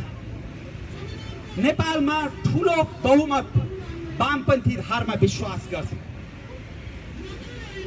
त्यो कम्युनिस्ट नेताहरू, ती कम्युनिस्ट नेताहरू, ती वामपन्थी राजनीति गरेका नेताहरू गाउँ गाउँमा गए, ठाउँ ठाउँमा गए, दलितहरूको आवाज उठाए, विभेद विरुद्ध लड्नुपर्छ भने, छुवाछुत विरुद्ध लड्नुपर्छ भने समावेशिताको कुरा गरे। ती आज सत्तामा छन्। उनीहरूले समावेशिताको भरपूर उपयोग गरेका छन्। उनीहरूले तपाईहरूको नामबाट शक्ति आर्जन गरेका छन्। तर तपाईहरूलाई के गरे उनीहरूले? प्रश्न गर्ने कि नगर्ने? आज पनि कैयौं दलित समुदायका सदस्यहरू त्यही पार्टीमा आबद्ध हुनुहुन्छ, त्यही पार्टीमा भोट हाल्नुहुन्छ। एकचोटि गाउँमा गएर आफ्नो परिवारलाई हेर्नुहोस्, तपाईको परिवारको हाल के छ, तपाईको नाममा गरिएको राजनीतिको तपाईहरूले के उपलब्धि प्राप्त गर्नुभयो, के परिणाम प्राप्त गर्नुभयो, एकचोटि उहाँहरूलाई गएर सोध्नुहोस्। उहाँहरूलाई लाग्नुपर्ने हो लज्जा। उहाँहरू मौन हुनुहुन्छ। प्रधानमन्त्रीजी प्रचण्डजी कतिचोटि बोल्नु भयो रुकुम नरसंहारको विरुद्ध। उहाँहरूले के गर्ने प्रतिबद्धता जनाउनु भयो, अरू नेताहरूले के गर्ने प्रतिबद्धता जनाए, त्यसको बारेमा अब हरेक दलित समुदायका सदस्यहरूले विश्लेषण गर्नुपर्ने समय आएको छ। यहाँ आन्दोलनका कुरा भए, यहाँ विभेद विरुद्ध आवाज उठाउने कुरा भए, तर एउटा कुरा भएन। यदि साँच्चीकै हामीले नेपाललाई विभेद रहित समाज बनाउने हो भने दलित समुदायका सदस्यहरूको पनि रगत रातो छ, ती पनि मान्छे हुन् भनेर यदि त्यो मान्यता स्थापित गर्ने हो भने तपाईँ हामी सबैजना एउटा कुरामा अत्यधिक ध्यान दिउँ र सरकारलाई दबाब दिउँ। रुकुम जस्तो ठाउँमा गएर सरकारले उच्च स्तरको गुणस्तरीय शिक्षा दिने स्कुलहरू स्थापना गरोस्, कलेजहरू स्थापना गरोस्। त्यहाँबाट पढेका विद्यार्थीहरू यहाँका विशिष्ट श्रेणीमा पुगुन्, अन्तर्राष्ट्रिय सङ्घ संस्थामा पुगुन्, अनि हेरौँ विभेद कहाँ हुँदो रहेछ। मैले धेरै अन्तर्राष्ट्रिय सङ्घ संस्थामा काम गर्ने नेपाली दलित समुदायबाट आएका सदस्यहरू भेटेको छु। मैले उहाँहरूको छोराछोरीलाई कुनै बाहुन क्षेत्रीको छोराछोरीले बिहा गरिदिन भनेको देखेको छैन। मैले भन्न खोजेको के हो भने हामीले शिक्षा शिक्षा शिक्षा भनेर शिक्षाको गुणस्तरमा हामीले ध्यान दिएनौँ भने यो विभेद हटाउन गाह्रो हुन्छ। आन्दोलन मात्रै गरेर संविधानमा लेखेर मात्रै विभेद हट्दैन। त्यसै हुनाले मैले बारम्बार भन्ने गरेको छु, हामीले भर्खर राजनीतिक दल सुरु गर्यौं। हामीले भनेका कैयौं कुरामा धेरैले विश्वास गर्दैनन्, तर मैले बारम्बार एउटा कुरा भन्ने गरेको छु, सांसदहरूलाई ठेकदार बनाउने गरेर र अर्कोचोटि फेरि चुनाव जित्न सघाउ पुग्ने गरेर नीतिगत भ्रष्टाचारको चरम नमुना पेश गरेर जसरी सांसदहरूलाई पहिला 6 करोड वर्षको दिन्थ्यो र अहिले फेरि 4 करोड दिने प्रतिबद्धता जनाइएको छ। त्यो पैसा कटाउनुहोस्। पहिलाको हिसाबमा हो भने वर्षको 20 अरब रुपियाँ सङ्घीय र प्रादेशिक सांसदहरूलाई दिएको पैसाबाट जम्मा हुन्छ र 5 वर्षमा नेपालको मानव विकास प्रतिवेदनमा तल परेका रुकुम जस्ता कर्णालीका अन्य धेरै जिल्लाहरू र प्रदेश 2 का अन्य धेरै जिल्लाहरू तपाईको सुदूरपश्चिमका जिल्लाहरूमा गएर 5 वर्षमा 500 वटा बुढानी कण्ठ शैलीको स्कुल स्थापना गर्नुहोस् र अन्तर्राष्ट्रिय रूपमा नेगोसिएट गरेर भन्नुहोस् हामीलाई अन्तर्राष्ट्रिय स्तरको शिक्षा चाहियो भनेर भन्नुहोस् र 500 वटा स्कुलमा ती जिल्लाहरूमा गएर त्यस्ता स्कुल स्थापना गर्नुहोस्। हेर्नुहोस् अनिको 10 वर्षपछि 15 वर्षपछि विभेद कसरी अन्त्य हुँदो रहेछ। शिक्षाको स्तर नबढिकन स्वास्थ्यको सेवा नपाइकन अत्यन्त तल परेका दलित समुदायहरू नेपालमा कयौं गरिबहरू छन् तर ती गरिबहरू मात्रै हुन्। तर दलितहरूले दोहोरो मार बेहोर्नु परेको छ। विभेदको मार बेहोर्नु परेको छ। गरिबीको पनि मार बेहोर्नु परेको छ। हो त्यो दलितहरूको घना बस्ती भएको ठाउँमा गएर गुणस्तरीय शिक्षा र स्वास्थ्यको व्यवस्था गर्नुहोस्। न्यून आएका भएकाहरूलाई आवासको व्यवस्था गर्नुहोस्। हेर्नुहोस् त्यहाँबाट उत्पादन भएका एकदमै क्षमतावान प्रतिभावान सदस्यहरू देशको नेतृत्वमा सम्हाल्न पुगेपछि अन्तर्राष्ट्रिय नेतृत्व सम्हाल्न पुगेपछि र उनीहरूको आत्मविश्वास बढेपछि अनि कसले गर्दो रहेछ विभेद। त्यसै कारणले संविधानमा लेखेर मात्रै विभेद अन्त्य नहुँदो रहेछ भन्ने हामीले थाहा पाइसक्यौँ। आन्दोलन गरेर मात्रै अन्त्य नहुँदो रहेछ भन्ने कुरा माओवादीहरूको सशस्त्र सङ्घर्षबाट हामीले बुझिसक्यौँ। उहाँहरूले तपाईँहरूकै नाममा राजनीति गरेको होइन। 10 वर्ष तपाईँहरूलाई अग्रपङ्क्तिमा राखेर मर्न बाध्य तुल्याएको होइन। आफ्ना छोराछोरीलाई लुकाएर पढाएर तपाईँहरूका छोराछोरीलाई घिसारेर लगेर गोली खुवाएको हो कि होइन? त्यति हुँदाहुँदै आज यो स्थिति किन आयो? त्यसै कारणले गर्दाखेरि म तपाईहरू जति पनि यहाँ उपस्थित हुनुहुन्छ यहाँहरूले एउटा दबाब हो अधिकारको आवाज उठाउनुहोस्। यो सरकारलाई पनि दबाब दिउँ, आन्दोलन पनि गरौँ, यसै गरी बोलौँ बोलौँ बोलौँ। तर बोल्दाखेरि भनौँ नेपालको विपन्न बस्तीहरूमा गएर नेपालको दलित समुदायहरू बस्ने ठाउँमा गएर विश्व स्तरका स्कुलहरू खुलोस्, विश्व स्तरका अस्पतालहरू खुलोस्। त्यहाँ न्यून आय भएकाहरूलाई आवासको व्यवस्था होस्, रोजगारीको व्यवस्था होस्। हो त्यहाँबाट हामीले सुरु गऱ्यौँ भने यो विभेद अन्त्य हुन्छ। नत्र हामीले आन्दोलन मात्रै गरेर संविधानमा मात्रै लेखेर विभेद अन्त्य नहुँदो रहेछ भन्ने ज्वलन्त उदाहरण नेपाल नै हो। र अहिले पनि संविधानमा जे जति लेखियो 2020 सालमै मुलुकी ऐन आइसकेको थियो। 2068 सालमा अझ कडा कानुनहरू बनाइयो। तर आज तपाईँ र हाम्रो अगाडि एकजना दलितले गैर दलितसँग माया गर्दा प्रेम गर्दा ज्यान गुमाउनु पर्यो र यहाँ उपस्थित हुनुभएका साथीहरूलाई एकचोटि म त्यो दृश्य अनुभूत गर्न आग्रह गर्न चाहन्छु। चारैतिरबाट आएर ढुङ्गा हान्दा, लात्तीले हान्दा, डोरीले बाँधेर नदीमा फाल्दा बाँचुन्जेल कस्तो अनुभव भयो होला, परिवारलाई के भइराखेको होला। यहाँ गैर दलित साथीहरू पनि हुनुहुन्छ, म एकचोटि अनुभूत गरिदिन आग्रह गर्छु र यो आवाज हामी बुलन्द पारौँ। काठमाडौँमै पनि त्यो विभेद छ, यो उपत्यकामा पनि विभेद छ, त्यो गाउँमा पनि विभेद छ। यो सबै विभेद हटाउने एउटै मात्रै उपाय भनेको आवाज उठाउँ, नियम कानुन बलियो बनाऊ, तर साथसाथमा यसको साँच्चीकै रुट कजमा गएर यसको साँच्चीकै कारण के हो भनेर त्यो पनि पहिचान गरौँ। र त्यसको कारण हाम्रो इतिहास र रूढिवादसँग मात्रै जोडिएको छैन, हाम्रो शिक्षा र स्वास्थ्यको स्तरसँग पनि जोडिएको छ। त्यसको लागि पनि आवाज उठाउँ। मलाई लाग्छ हामीले यसै गरी आवाज उठाउँदै गयौँ भने हामीले यो अत्यन्त अमानवीय क्रूर मानवता विरुद्धको अपराधबाट मुक्त पाउन सक्छौँ र हामी स्वयं यो लज्जाबाट माथि उठ्न सक्छौँ। यहाँ अरू पनि वक्ता हुनुहुन्छ, त्यसै हुनाले म धेरै समय लिन चाहन्न। तपाईँहरूप्रति म फेरि पनि एकचोटि आभार प्रकट गर्न चाहन्छु। तर हरेक गैर दलितलाई पनि म निवेदन गर्न चाहन्छु, घरमा गएर एकचोटि सोच्नुहोस्, विभेदका कुरा तपाईको मुखबाट बेला बेलामा निस्किन्छ कि निस्किँदैन। सार्वजनिक रूपमा ननिस्केर मात्रै पुग्दैन। घरमा निस्किएको छ भने तपाईको मनभित्र विभेद छ, त्यसलाई सबभन्दा पहिला मेटौँ। हामी सबै मिलेर मेटौँ र यो देशलाई साँच्चै सुन्दर, समतामूलक, सुसंस्कृत बनाऊ। तपाईहरू सबैको जय होस्, नेपालको जय होस्। धेरै धेरै धन्यवाद।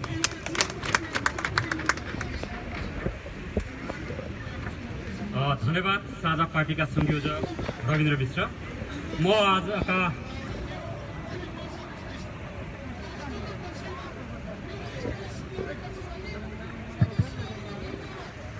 मञ्चमा रहनुभएका साथीहरू र उपस्थित साथीहरू सबैलाई मेरो अभिवादन छ। 3 हप्ता बितेको छ चौरजहारी हत्याकाण्ड अथवा जाजरकोट रुकुमको हत्याकाण्ड। अहिलेसम्म त्यसको बारेमा प्रहरीले मुद्दा तयार पार्ने काम पनि गरेको छैन। अब यो देशमा चाहिँ दलितहरूको पक्षमा वा विद्रोहको पक्षमा असाध्य ठुलो काम, सबै काम मैले गर्दा त हो नि भन्ने एकजना मान्छे छन् होइन। उनको नाम सबैलाई थाहा छ, पुष्पकमल दाहाल हो। उनले 3 हप्तापछि के बोलेछन्? 3 हप्तासम्म त उनी लुकेर बसे, किनकि उनको मुखमा चाहिँ जनार्दन शर्मा नामको ठुलो ढुङ्गा पसेको थियो। त्यसकारणले उनी चाहिँ 3 हप्तासम्म चुप लाएर बसेर अनि संसदले बनाएको एउटा समिति उनको घरमा भेट्न गएछ हिजो। अनि उनले भनेछन् मलाई साह्रै दुःख लागेछ, तपाईँलाई मेरो पार्टीको त्यहाँ पुरै अनुसन्धान गर्नलाई, जाँचबुझ गर्नलाई सहयोग हुन्छ। अब उहाँको पार्टीले के गर्यो त हामी सुनौँ पहिला। त्यस्तो पार्टीले सहयोग गर्छ भनेर प्रचण्डले भनेका छन्। जुन पार्टीले सुरुदेखि के गर्यो त? सुरुदेखि त्यो पार्टीले के गर्यो भने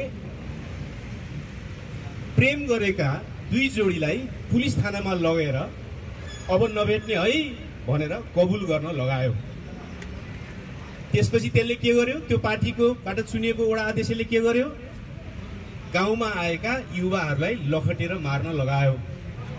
त्यसपछि त्यो पार्टीबाट निर्वाचित भएको मेयर, त्यो ठाउँको मेयर विशाल शर्मा भन्ने मान्छेले के गरे भने भोलिपल्ट, यो तथ्य यहाँ बाहिर आएकै छैन, म आज पहिलोचोटि यहाँ सार्वजनिक गर्दैछु, त्यो काण्ड घटेको भोलिपल्ट मुसिकोटमा अथवा सदरमुकाममा आफू, सिडिओ, गुप्तचरहरू र त्यहाँको प्रहरीको मिटिङ गरियो र त्यो मिटिङ गरेर त्यो हत्याकाण्डलाई कसरी तलैदेखि जगदेखि नै निमिट्यान्न पार्ने, मुद्दा कसरी कमजोर पार्ने र कसरी त्यसका अपराधीहरूलाई बचाउने भन्ने त्यहाँ एउटा जाल बुनियो। र त्यो जाल बुनिसकेपछि पुलिसकै गाडीमा राखेर त्यो वडा अध्यक्षलाई चौरजहारीसम्म पुर्याइयो, चौरजहारीको त्यो सोतीसम्म पुर्याइयो। उहाँले, प्रचण्डजीले सहयोग गर्छु भनेको पार्टीले गरेको यही हो अहिलेसम्म। त्यसपछि थप के गर्यो? त्यसको सङ्घीय सांसदले, प्रचण्डको मुखमा ढुङ्गा बनेर पसेका सङ्घीय सांसदले के गरे संसदमा भने सिठी बजाएर बस्ने पुलिसको हवाला दिँदै, मान्छे मरिरहेको छ, घाइतेलाई उठाउन सक्ने पुलिसले पिट्नेहरू एकजनालाई पनि पक्रिँदैन। त्यहाँबाट सुरु हुन्छ हाँसउठ्दो खेल। 12 जना घाइतेहरूलाई उठाएर लिएर जान सक्ने पुलिसले 12 जनालाई पिट्ने अर्को 2 जनालाई पक्रिन किन सक्दैन? स्वाभाविक रूपमा सक्थ्यो। त्यो त्यही पार्टी हो जसले त्यसको आदेशमा, त्यसको प्रपञ्चमा त्यो सबै घटना घट्यो। त्यसपछि त्यसका सङ्घीय सांसदले त्यही सिटी बजाएर बस्ने पुलिसको हवाला दिँदै धेरैमा हाम फालेर मर्यो भनेर भनियो। अब त्यति मात्रै भएन, त्यसमा अझ थप कथाहरू थपिँदै गए। त्यही पार्टीको गृहमन्त्रीले अमेरिकामा त भेदभाव छ, यहाँ किन नहुनु भनेर हास्यास्पद तर्क गरे, सुन्दै नसक्ने स्तरको तर्क गरे। हामीले बुझाएको कर खाएर, हामीले बुझाएको राजस्व उठाएर तलब खाने मानिसहरूले हामीलाई अपमान गर्ने गरी गृहमन्त्रीको पदमा बसेर त्यसो बोले। हामीले सहनु पर्ने स्थिति भयो। त्यसपछि महान्यायाधिवक्ता फेरि किन गम? उनले ढाका टोपी ढल्काएर भने समाचारमा आएको जस्तो खबर होइन, पहिले नै खबर सुनाइदिए उनले। सरकारको तर्फबाट पीडितहरूको पक्षमा यो त सरकारवादी मुद्दा हो नि। सरकारवादी मुद्दा सरकारले लड्नुपर्ने सबभन्दा माथिल्लो ठाउँमा बसेको महान्यायाधिवक्ताले भन्छ के भने सञ्चार माध्यमहरूले ल्याएको कुरा केही होइन, त्यसको पुलिसले ल्याएको कुरा चाहिँ ठिक हो त? त्यो त होइन। यदि सञ्चारकर्मीहरूले इमान्दार सञ्चारकर्मीहरूले पनि ल्याउँदैन थिए भने त्यो भेरीको किनारबाट यो केस टाढो पनि चढ्दैन थियो, काठमाडौँसम्म आइपुग्दैन थियो। त्यो सञ्चारकर्मीहरूले ल्याएको कुरा बेठिक भनेर उनले घोषणा गर्नु भए, जबकि आयोग बनिरहेको छ, जाँचबुझ समिति बनिरहेको छ, यहाँ निर्णय सुनाइँदैछ। त्यो यसो होइन उसो होइन र एकजना फेरि वरिष्ठ भनेका एकजना पत्रकार फुत्त पैदा भए, फुत्त एकैचोटि पैदा भए। उनी काठमाडौँबाट जान्छन् र साँझ गएर मुसिकोटमा बास बस्छन्। मुसिकोटबाट उनी एकैचोटि चौरजहारी पुग्छन्, रातभरि सुत्छन् र बिहान कान्तिपुर एफएममा इन्टरभ्यू दिन्छन् र उनी के भन्छन् भने म जाजरकोट त पुगेको छैन, किनकि मारिएका 6 जना मध्ये 5 जना त जाजरकोटका हुन् नि, मुख्य पीडितहरू त जाजरकोटका हुन्। अहिले पनि जो घाइते छन् सबभन्दा सबैले जाजरकोटका बाँकी छन्। त्यो पीडित जिल्लामा नपुगिकन उनी चौरजहारीबाट बिहान झिसपिसेमै अन्तर्वार्ता दिन्छन्। यो हत्या जातीय विभेदमा आधारित पनि होइन, यो हत्या पनि होइन, यो चाहिँ भेरीमा डुबेर मरेकाहरू। यसरी श्रृङ्खलाबद्ध रूपमा के देखियो त? श्रृङ्खलाबद्ध रूपमा के देखियो भने यो देशको नेतृत्व गरेको राजनीतिक पार्टी, त्यसका नेताहरू, त्यसले सञ्चालन गरेको प्रशासन, त्यसले उभ्याएको महाधिवक्ताको खलक र त्यसको कुरा सुन्ने पत्रकारहरूको एउटा जमात पुरै नै पेटी कसेर ताम्लो कसेर के कुरामा लाग्यो भने दुईटा कुरा तथ्य प्रमाणित गर्न लाग्यो, त्यसले झुठो साबित गर्न लाग्यो। एउटा, त्यो विभेद जातको आधारमा भएको होइन भन्ने प्रमाणित गर्न लाग्यो। त्यसो किन गर्न खोजे उनीहरूले भने त्यसो गर्दाखेरि नै यो देशमा घर घरमा, यो देशमा पार्टी पार्टीमा, यो देशमा क्याम्पसमा, यो देशमा प्रत्येक एनजिओमा, यो देशको प्रत्येक प्रशासन यन्त्रमा, प्रत्येक मन्त्रीमण्डलमा जबरजस्त रूपमा शासन गरिरहेको जात व्यवस्थालाई छुपाउनका निम्ति, फेरि लुकाएर राख्नका निम्ति र यसको आधारमा निश्चित शासकहरूले शासन जोगाइराख्नका निम्ति उनीहरूलाई के गर्नु जरुरी छ अहिले भने त्यो काण्ड जात व्यवस्थाको आधारमा भएको होइन भनेर पुष्टि गर्नु जरुरी छ। त्यसका निम्ति उनीहरू लागेका छन्। अहिले सबैको ध्यान तपाईले सांसदको सुन्नुस् वा महाधिवक्ताको सुन्नुस्, पुलिसको सुन्नुस् वा अन्यको सुन्नुस्, उसको सम्पूर्ण एउटा ध्यान मुख्य कहाँ छ भने त्यो काण्ड जात व्यवस्थाको आधारमा जातीय विभेद थिएन, त्यो भइपरि आउने, भुलचुक हुने, भइपरि आउने भवितव्य थियो भन्न उनीहरू प्रयासरत छन्। अर्को कुरा, त्यो केसमा अपराधीहरूलाई सजाय गर्ने प्रकरण यदि इमान्दारितापूर्वक अगाडि बढ्ने हो भने स्वाभाविक रूपमा त्यहाँको मेयर विशाल शर्मा सबभन्दा अगाडि आइपुग्छन्। विशाल शर्मा जसले लखटेर ढुङ्गा हान्यो, हँसिया हान्यो, दाउराले हान्यो, जसले मारेर फाल्यो, तिनीहरूमाथि दोषी हुँदैनन्। तिनीहरूको योजना बनाउने राजनीतिज्ञहरू दोषी हुन्छन्, तिनीहरूलाई बचाउनका निम्ति व्यूह रचना गर्ने राजनीतिज्ञहरू दोषी हुन्छन्। त्यो व्यूह रचनामा त्यहाँको मेयर विशाल शर्मा सहित, वडा अध्यक्ष सहित सम्पूर्ण राजनीतिक लहरो तन्केर आएको छ। समस्या त्यहाँनिर टाँसिएको छ। त्यसकारणले हामीले सजिलै के बुझ्नु पर्दछ भने त्यो केस हामीले सोचेको जस्तो हुनेवाला छैन। नेपालका दलितहरूले सोचेको जस्तो वा नेपालका प्रगतिशील गैर दलित तबकाले सोचेको जस्तो तपाईहरु यहाँ उपस्थित हुनुहुन्छ त्यति सजिलै त्यो मुद्दा हल हुनेवाला छैन। त्यहाँ न्याय हुनेवाला छैन। यत्रो काण्ड घटिसकेपछि एक दुईजना मान्छेलाई समातेर 14 वर्ष हाल्दिने र अनि 10 वर्षपछि छुटाइदिने त्यो खेल त खेल्ने नै वाला छ। त्यसले मुद्दा हल हुनेवाला छैन। वास्तविक अपराधी त्यहाँको राजनीतिमा छ। वास्तविक अपराधी त्यहाँको राजनीतिमा छ। वास्तविक अपराधी त्यहाँको प्रशासनमा छ। वास्तविक अपराधी त्यहाँको सार्वजनिक जीवनमा मै हो भनेर बसिरहेको छ। जसले तपाईलाई रोचक कुरा म तपाईलाई सुनाउँछु। त्यो पार्टी र त्यो पार्टीले सञ्चालन गरेको प्रशासन र राजनीति कस्तो छ भनेर बुझ्नका निम्ति एउटै तथ्य काफी छ। त्यो पार्टीसँग नठाँटी भन्ने हो भने अहिले नेपालका सबभन्दा बढी दलितहरू संगठित भएको दलित संगठन छ। यो यथार्थ हो। तर तपाईले शहरको कुनै गल्लीमा यो देशको कुनै गाउँ टोलमा देख्नुभयो कि त्यो पार्टीको दलित संगठन कहिले सडकमा आयो? आएन। किन आएन? व्यक्तिगत रूपमा भेट्यो भने, मेसेन्जरमा भेट्यो भने, फोनमा भेट्यो भने उनीहरू मुरुमुरिएका छन्। के गर्ने होला, कसरी आउने होला। उनीहरू लुकेर आफ्नो नाम छुपाएर वा लुकेर एनजिओहरूले गर्ने कार्यक्रममा फुत्त कोही मान्छेहरू देखा पर्न थालेका छन्। त्यही रुकुममा म तपाईलाई सुनाउँछु। त्यही रुकुममा हिजो एउटा सभा भयो। तर कसको आयोजनामा भयो? कसको आयोजना भयो भने त्यो वरिष्ठ पत्रकारले भने अनुसार मान्ने हो भने त्यहाँ छुवाछुत भेदभाव त छैन। त्यहाँ छुवाछुत भेदभाव पनि थिएन, त्यहाँ त जातीय विभेद सबभन्दा हटिसकेको छ।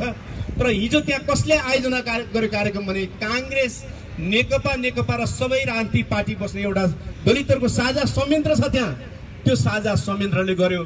तर नेकपाले चलाएको दलित सङ्गठनले आफ्नो झन्डा लिएर त्यहाँ पनि निस्कन सकेन। किन सकेन? के यो दलितहरूलाई गाली गर्ने विषय हो त्यो पार्टीको? हो, ती दलितहरूले आफ्नो लक्ष्मण रेखा तोड्न सकेनन्। आफूले थाल बोकेर जो नेताको अगाडि उभिएका छन्, कटौराहरू बोकेर नेताको घर घरमा पुग्ने बानी जो उनीहरूलाई सिकाइएको छ, त्यसबाट उनीहरू मुक्त हुन सकेनन्। तर मुख्य कुरा त्यो होइन, मुख्य कुरा त्यो पार्टीको राजनीति हो। त्यो पार्टीको राजनीति हो जसले आफ्नो मुद्दा आउँदाखेरि सडकमा जानबाट दलितहरूलाई रोक्यो। जुन पार्टीले आफ्नो दलितको बारेमा लड्ने भनेर बनाएको सङ्गठनलाई यत्रो दलितहरूको नरसंहार हुँदा लड्नबाट रोक्दछ, त्यो पार्टीले चलाएको सरकारले यो काण्डमा न्याय दिन्छ? कसरी दिन्छ? कुन नैतिकताले दिन्छ?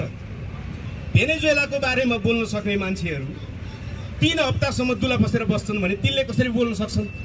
तिनले कसरी न्याय दिन सक्छन्? तिनले न्याय दिन सक्दैनन्। त्यसकारणले अहिले गम्भीरतापूर्वक सबैले सोच्नुपर्ने भएको छ। र आयोजक समितिका साथीहरूलाई म सुझाव गर्न चाहन्छु कि हामीले मधेस र पहाडलाई नजोडिकन यो मुद्दा हल गर्न सक्दैनौँ, कहिले पनि हल गर्न सक्दैनौँ। रूपन्देहीको काण्ड, त्यसपछि शम्भु सदा जसलाई धनुषामा चाहिँ पुलिस थानाभित्र हत्या गरियो, अहिले त्यहाँ सङ्घर्ष जबरजस्त रूपमा उठेको छ। तर त्यहाँ दलितहरू मात्रै मूलतः सडकमा छन्। अहिले काठमाडौँ त बरु अलिअलि गैर दलित भित्र विकसित भएका प्रगतिशील तत्त्वहरू बिस्तारै सडकमा थोरै भए पनि थपिन थालेका छन्। तर धनुषामा केवल दलितहरूको लड्को लागेको छ। मुसरहरू हामीलाई थाहा छ समाजको सबभन्दा पिडमा छन्, तर उनीहरू लाठी लिएर निस्केका छन्। जुन थानामा उसको शम्भु सदाको हत्या भएको थियो, त्यो थानालाई सम्पूर्ण त्यो ठाउँका मुसर महिलाहरूले गरेर ढुङ्गामुढा गरेर सबै फुटाइदिएका छन्, ध्वस्त पारिदिएका छन्। सङ्घर्षको बाटो धनुषाले देखाउन खोजिरहेको छ। चौरजहारी चुप लाग्ने बित्तिकै धनुषा चुप लाग्छ भन्ने छैन, रुकुम चुप लाग्ने बित्तिकै काठमाडौँ चुप लाग्छ भन्ने छैन, धनुषा चुप लाग्छ भन्ने छैन। सङ्घर्षको नयाँ बाटो अब आउँदैछ। हामी धेरै असाध्य शान्तिप्रिय भएका छौँ, धेरै नै शान्तिप्रिय, धेरै नै अलिअलि होइन, धेरै नै शान्तिप्रिय भएका छौँ। तर कुरा यो शान्तिप्रियताले हल हुनेवाला छैन। यहाँ अलिअलि भिडन्त हुनै पर्ने भएको छ, अलिअलि लड्नै पर्ने भएको छ, केही रगत बग्नै पर्ने भएको छ। यो सामान्य कुरा होइन। मानिसहरू मरै गर्ने 8 वर्षदेखि 24 जना मानिसहरू मरिसके। यो हप्ता मात्रै 8 जना मानिसहरूको हत्या भइसक्यो। के यो नाटक हो? यो खेलवाड हो? यो होइन। यसका विरुद्ध दृढतापूर्वक हामीले नयाँ कार्यक्रमहरू तपाईँहरूले बनाउनुहोस्। नेपालको गैर दलितहरूको विशाल भिड अहिले आउनेवाला छैन। नेपालको गैर दलित भित्रको जतिसुकै प्रगतिशील भए पनि अहिले सडकमा विशाल भिड आउनेवाला छैन। किन आउनेवाला छैन? यसकारणले आउनेवाला छैन कि हामीले यो 80 वर्षको राजनीतिले हामीलाई जात व्यवस्थाको बारेमा राम्रोसँग सिकाएन। आधा शताब्दी भयो युनिभर्सिटी खुलेको, तर 1 कक्षादेखि मास्टर डिग्रीसम्म कसैलाई पनि 15 मिनटको क्लास पनि जात व्यवस्थाको विरुद्ध कहिले पनि पढाइएन। नेपालको राजनीतिक आन्दोलन कस्तो भयो? 1990बाट लोकतान्त्रिक आन्दोलनको प्रक्रिया सुरु भयो, 2006 सालबाट कम्युनिस्ट आन्दोलनको प्रक्रिया सुरु भयो। तर नेपाली समाज जात व्यवस्थामा आधारित छ, तर ती राजनीतिक आन्दोलनहरूले जात व्यवस्था छैन भन्ने निष्कर्ष निकाले, अथवा जात व्यवस्थामा आधारित सामन्तवादको उनीहरूले चर्चै गरेनन्।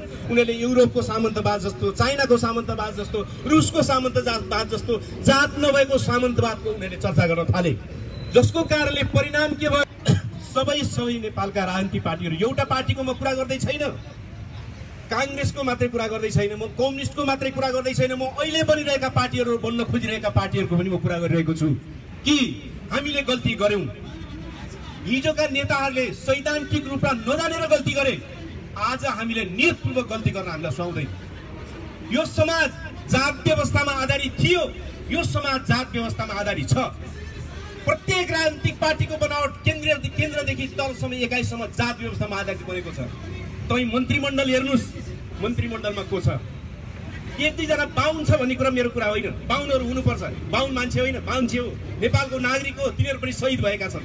तर बाहुन मात्रै हुनुहुन्न भनेको कसरी मिल्छ? यो कसरी मिल्छ?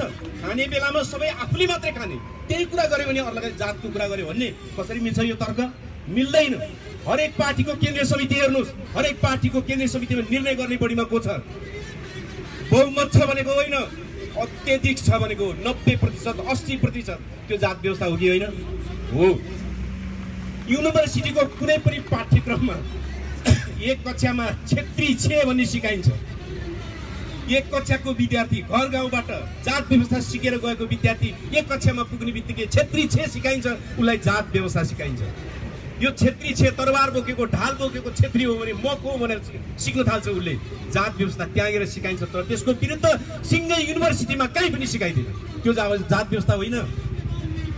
सिङ्गै युनिभर्सिटी, सिङ्गै विश्वविद्यालय हाम्रो जात व्यवस्थामा आधारित छ। हाम्रो प्रशासन पुरै जात व्यवस्थामा आधारित छ। पुरै प्रशासन, प्रहरीको ठुलो हिस्सा जात व्यवस्थामा आधारित छ, सेनाको ठुलो हिस्सा जात व्यवस्थामा आधारित छ। कहाँ छैन जात व्यवस्था? हो, समस्या त्यहाँनिर छ।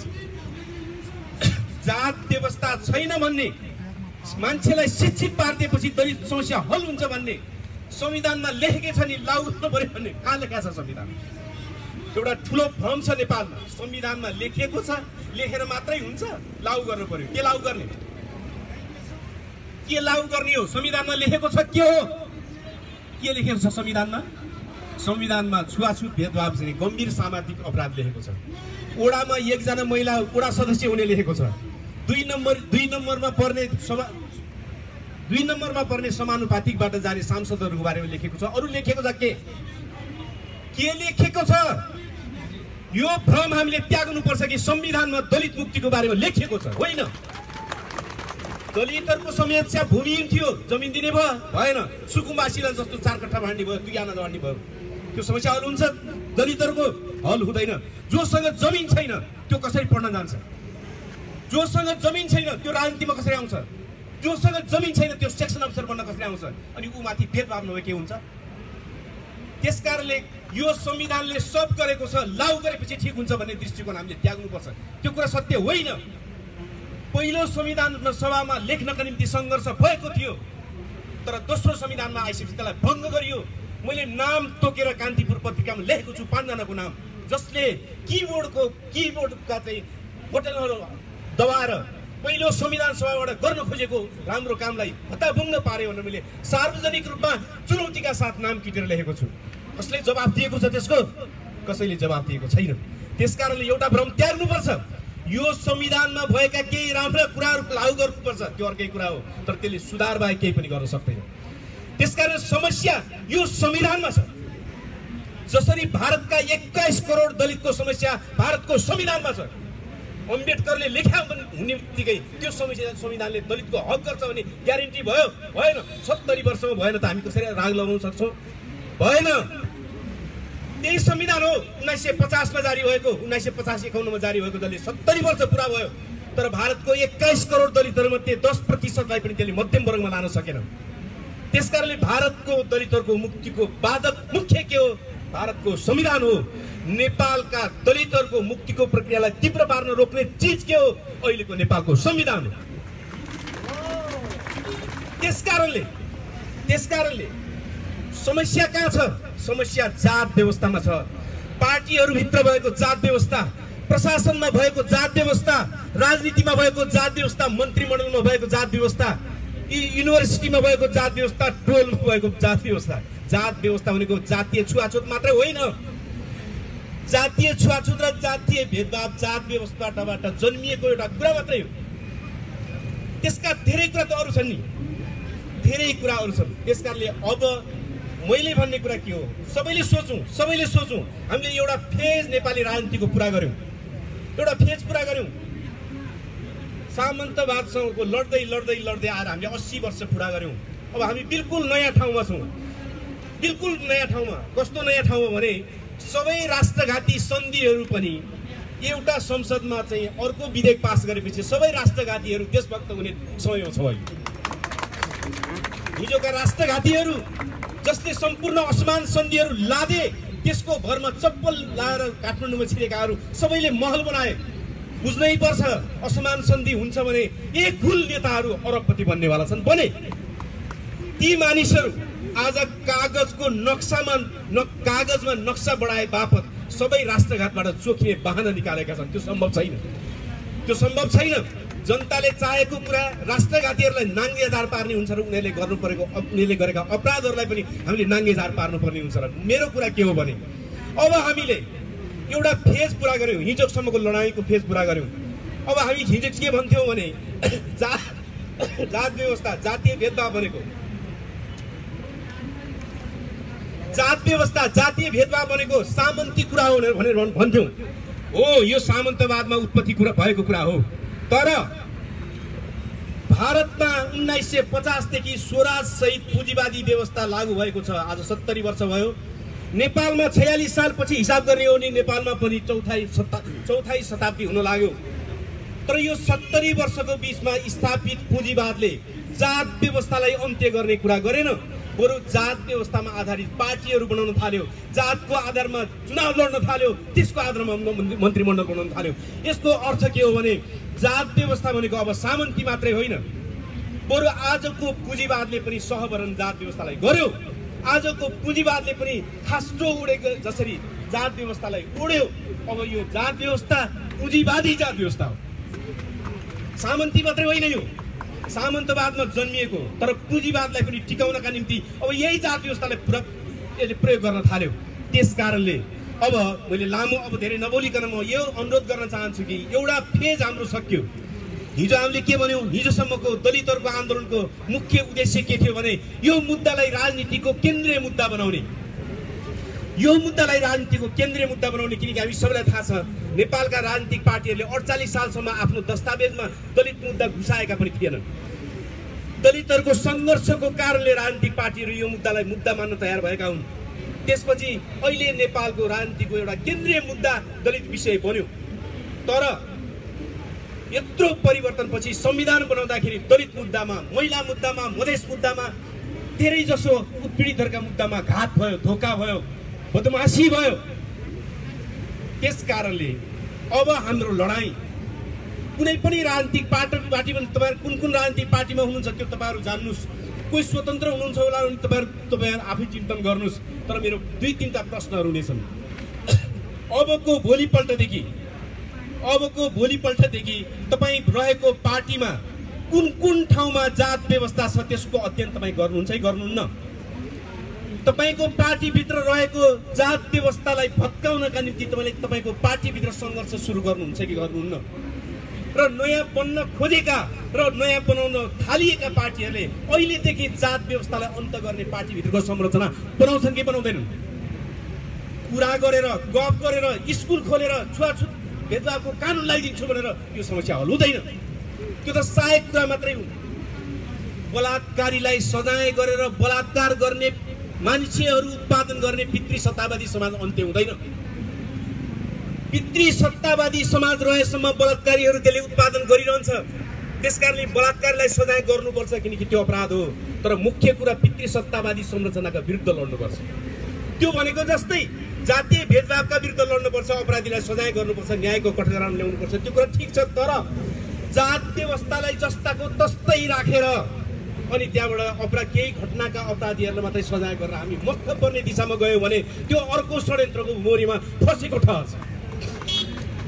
तसर्थ अबको फेज आजसम्मको मैले भने दलितहरूको मुद्दालाई, पीडितहरूको मुद्दालाई केन्द्रीय राजनीतिको मुद्दा बनाउने हाम्रो मुख्य कार्यभार त्यो बन्यो। संविधानमा त्यसलाई समाधान गर्न सकिन्छ कि भनेर प्रयत्न गरियो, त्यहाँ धोका भयो। अबको फेज आगामी दशक अथवा अबको फेज जे भन्नुहोस्, अबको दिशा भनेको नेपालमा कुनै पनि राजनीतिक पार्टी अब प्रगतिशील तब मात्रै हुन सक्दछ जसले जात व्यवस्थाको विरोध गर्छ। जातपात प्रथाको, जातीय घटनाहरूको विरोध गर्ने पार्टी प्रगतिशील हुँदैन। सिङ्गो जात व्यवस्थाको विरोध नगरिकन कुनै पनि पार्टी अब प्रगतिशील हुन सक्दैन। जात व्यवस्थाको भन्दैछु म, याद गर्नु होला। जातीय उत्पीडनका छुवाछुत भेदभावका घटनाको कुरा गरे होइन। त्यो त नेपालको सबभन्दा पिछडिएको पार्टीले पनि त्यसको विरोध गर्छ। त्यो नगरेछ भने त्यसको मुखै कसैले हेर्दैन। त्यो अर्कै कुरा हो। जातीय भेदभावको कुरा होइन, जात व्यवस्थाको विरोध। तपाईको प्रत्येक कमिटी बन्दाखेरि त्यो पार्टीको कमिटी जात व्यवस्था अनुसारको छ कि जात व्यवस्थालाई भत्काउने खालको छ, त्यहाँबाट सुरु हुनुपर्छ। नाटककर्मी साथीहरू पनि म देखिरहेको छु। नाटककर्मी साथीहरूलाई पनि मेरो भनाइ छ, म उदाहरणको निम्ति मात्रै राख्न खोजेको कि तपाईँको नाटकको टोली बन्छ भने हो, कलाकार त कुन जातिबाट कति आउँछ भन्नु सकिन्न, त्यो बेग्लै कुरा हो। तर जो सञ्चालन गर्ने टोली बन्छ भने त्यो टोली पनि जात व्यवस्थामा आधारित बन्छ कि जात व्यवस्थालाई तुड्ने बन्छ, अब तपाईँले सोच्नु सुरु गर्नुपर्ने हुन्छ। यहाँ छ कुरा, अब कसैले शिक्षाबाट मात्रै दलितको मुद्दा हल गरिदिन्छु होइन, कानुन लगाएर मात्रै दलितको मुद्दा हल गरिदिन्छु, संविधानमा छँदैछ नि लागु नभएर पो यस्तो गडबड भएको भनेर कसले भन्दछ, त्यो असाध्यै कमजोर तर्क मात्रै हो अबको युगमा। असाध्यै कमजोर, जसले कम्तीमा पनि भारतको 70 वर्षको इतिहास त हेरिदियो हुन्छ नि।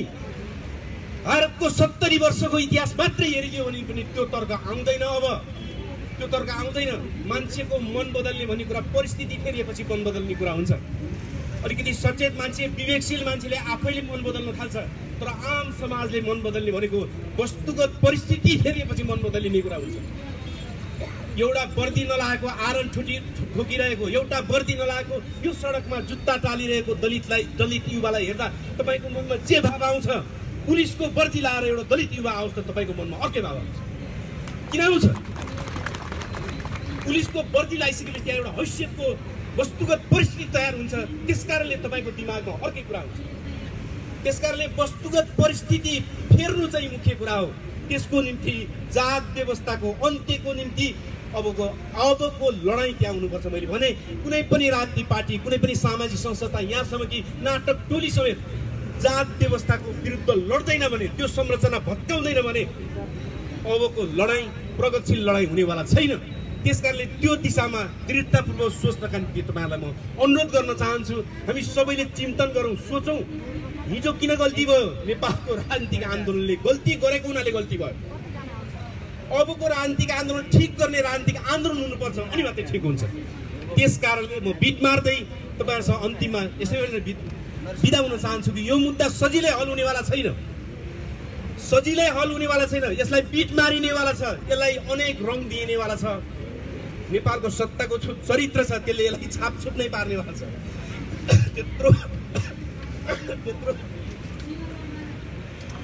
त्यत्रो मानिस मरेको हुनाले त्यहाँ स्वाभाविक रूपमा केही मान्छेलाई मुद्दा चलाइनेछ, केही गरेको जस्तो गरिनेछ। तर आधारभूत रूपमा विषयलाई जस्ताको तस्तै तुलाउनेतिर नै नेपालको सत्ता जाने खतरा धेरै छ। त्यही सन्दर्भ धनुषाको सन्दर्भमा पनि छ। त्यसकारणले तपाईँहरू यो पहिलो चरणको कार्यक्रम सक्नु भएको छ। तपाईँले गैर दलितहरूको केहीको ध्यान आकृष्ट गर्नुभएको छ, तर त्यतिले पुग्दैन। अब अझै व्यापक गैर दलितहरूको आम समाजको विषय बनाउनुको निम्ति नथाकिकन लाग्नुपर्ने हुन्छ। यो कुरा नबिर्सनु होला कि अदालतमा मुद्दा चलेपछि हाम्रो मुद्दा सकियो, अब सकियो, त्यसो हुनेवाला छैन। यसलाई राष्ट्रिय सङ्कल्प बनाउनु पर्ने हुन्छ, जसद्वारा नयाँ युगको नयाँ सूत्रपात दलितहरूको ढकढकको कारणले सुरु होस्। किनकि अरूको कारणले मात्रै नयाँ युगको आन्दोलन, अरूको कारणले मात्रै नयाँ युगको सुरुवात हुनुपर्छ भन्ने केही पनि छैन। नयाँ युगको नयाँ विचार, नयाँ युगको नयाँ राजनीति, नयाँ युगको नयाँ जात व्यवस्था विरोधी रूपान्तरणको प्रक्रिया दलितहरूले ढकढक गर्दा सुरु गर्न किन नहुने? यस अर्थमा म भन्न चाहन्छु कि मानिसहरू कति छन् मुख्य कुरा होइन। अमेरिकामा वारवारी मान्छे आयो भनेर सोचिन्छ, त्यहाँ सामाजिक जागरणका निम्ति कति मानिसले बलिदान गरेका थिए योभन्दा अगाडि हामीले सोचेका छैनौँ। ब्ल्याक प्यान्थर मुभमेन्टदेखि लिएर दक्षिण अफ्रिकाको गोरो शासन विरोधी अभियानदेखि लिएर सयौँ सामाजिक अभियान चलेका छन्, जसको कारणले गर्दा त्यहाँको गोराहरूको हृदयमा रङ्गभेद विरोधी चेतना सडकमा आउने गरी आयो। नेपालमा त राजनीतिक पार्टीहरू जात व्यवस्थालाई छोप्नेतिर गए त दलितहरू बाहेक गैर दलितहरू आउनु कसरी? उनीहरूको चेतनामै त्यो पुगिसकेको छैन। त्यो चेतनालाई झकझकाउने गरी तपाईँले कार्यक्रमलाई निरन्तरता दिनु जरुरी छ, योजनाबद्ध रूपमा निरन्तरता दिनु जरुरी छ। मैले भने मानिस कति छौँ मुख्य कुरा होइन। मुख्य कुरा हामीले ठिक विषय समातेका छौँ कि छैनौँ। हामी न्यायको ठिक पक्षमा छौँ कि छैनौँ, हाम्रो दिशा ठिक छ कि छैन, यो मुख्य कुरा हो। तपाईँहरूले दिशा ठिक पक्रिनु भएको छ, यसलाई अझै परिमार्जन गर्नुपर्छ, अझै धारिलो बनाउनुपर्छ। तपाईँहरू अगाडि बढ्नुहोस्, हामी तपाईँहरूको सहयोगको साथमा छौँ। फेरि पनि भन्छु, मुख्य कुरा नबिर्सौँ। मुख्य कुरा हो समाजमा रहेको जात व्यवस्थामा आधारित अर्थतन्त्र, जात व्यवस्थामा आधारित राजनीति, जात व्यवस्थामा आधारित संस्कृति, त्यो संरचनालाई भत्काउने नयाँ युगको नयाँ जागरण र नयाँ राजनीतिक आन्दोलन सुरु नभएसम्म धेरै परिवर्तन गर्न सकिँदैन। अहिले रुकुमथा काण्डदेखि, रूपन्देहीदेखि, धनुषादेखिका काण्डहरूको विरुद्ध दृढतापूर्वक एकताबद्ध हुँ। पहाडको यो आन्दोलनलाई मधेसी दलितको आन्दोलनसँग जोडौँ, तर साथसाथै नबिर्सौँ कि नेपालको नयाँ राजनीतिक नयाँ उभार, जात व्यवस्था विरोधी नयाँ वर्ग सङ्घर्ष, नयाँ राजनीतिक सङ्घर्षको नयाँ युगको सुरुवात नगरिकन हामी दीर्घकालीन मुक्तिको प्रक्रियामा साँच्चै अगाडि बढ्न सक्दैनौँ। त्यो धैर्यता, त्यो दृढता र त्यो बौद्धिकी तपाईँहरूसँग निर्माण होस्। हामी तपाईँहरूको साथमा छौँ। धन्यवाद। धन्यवाद।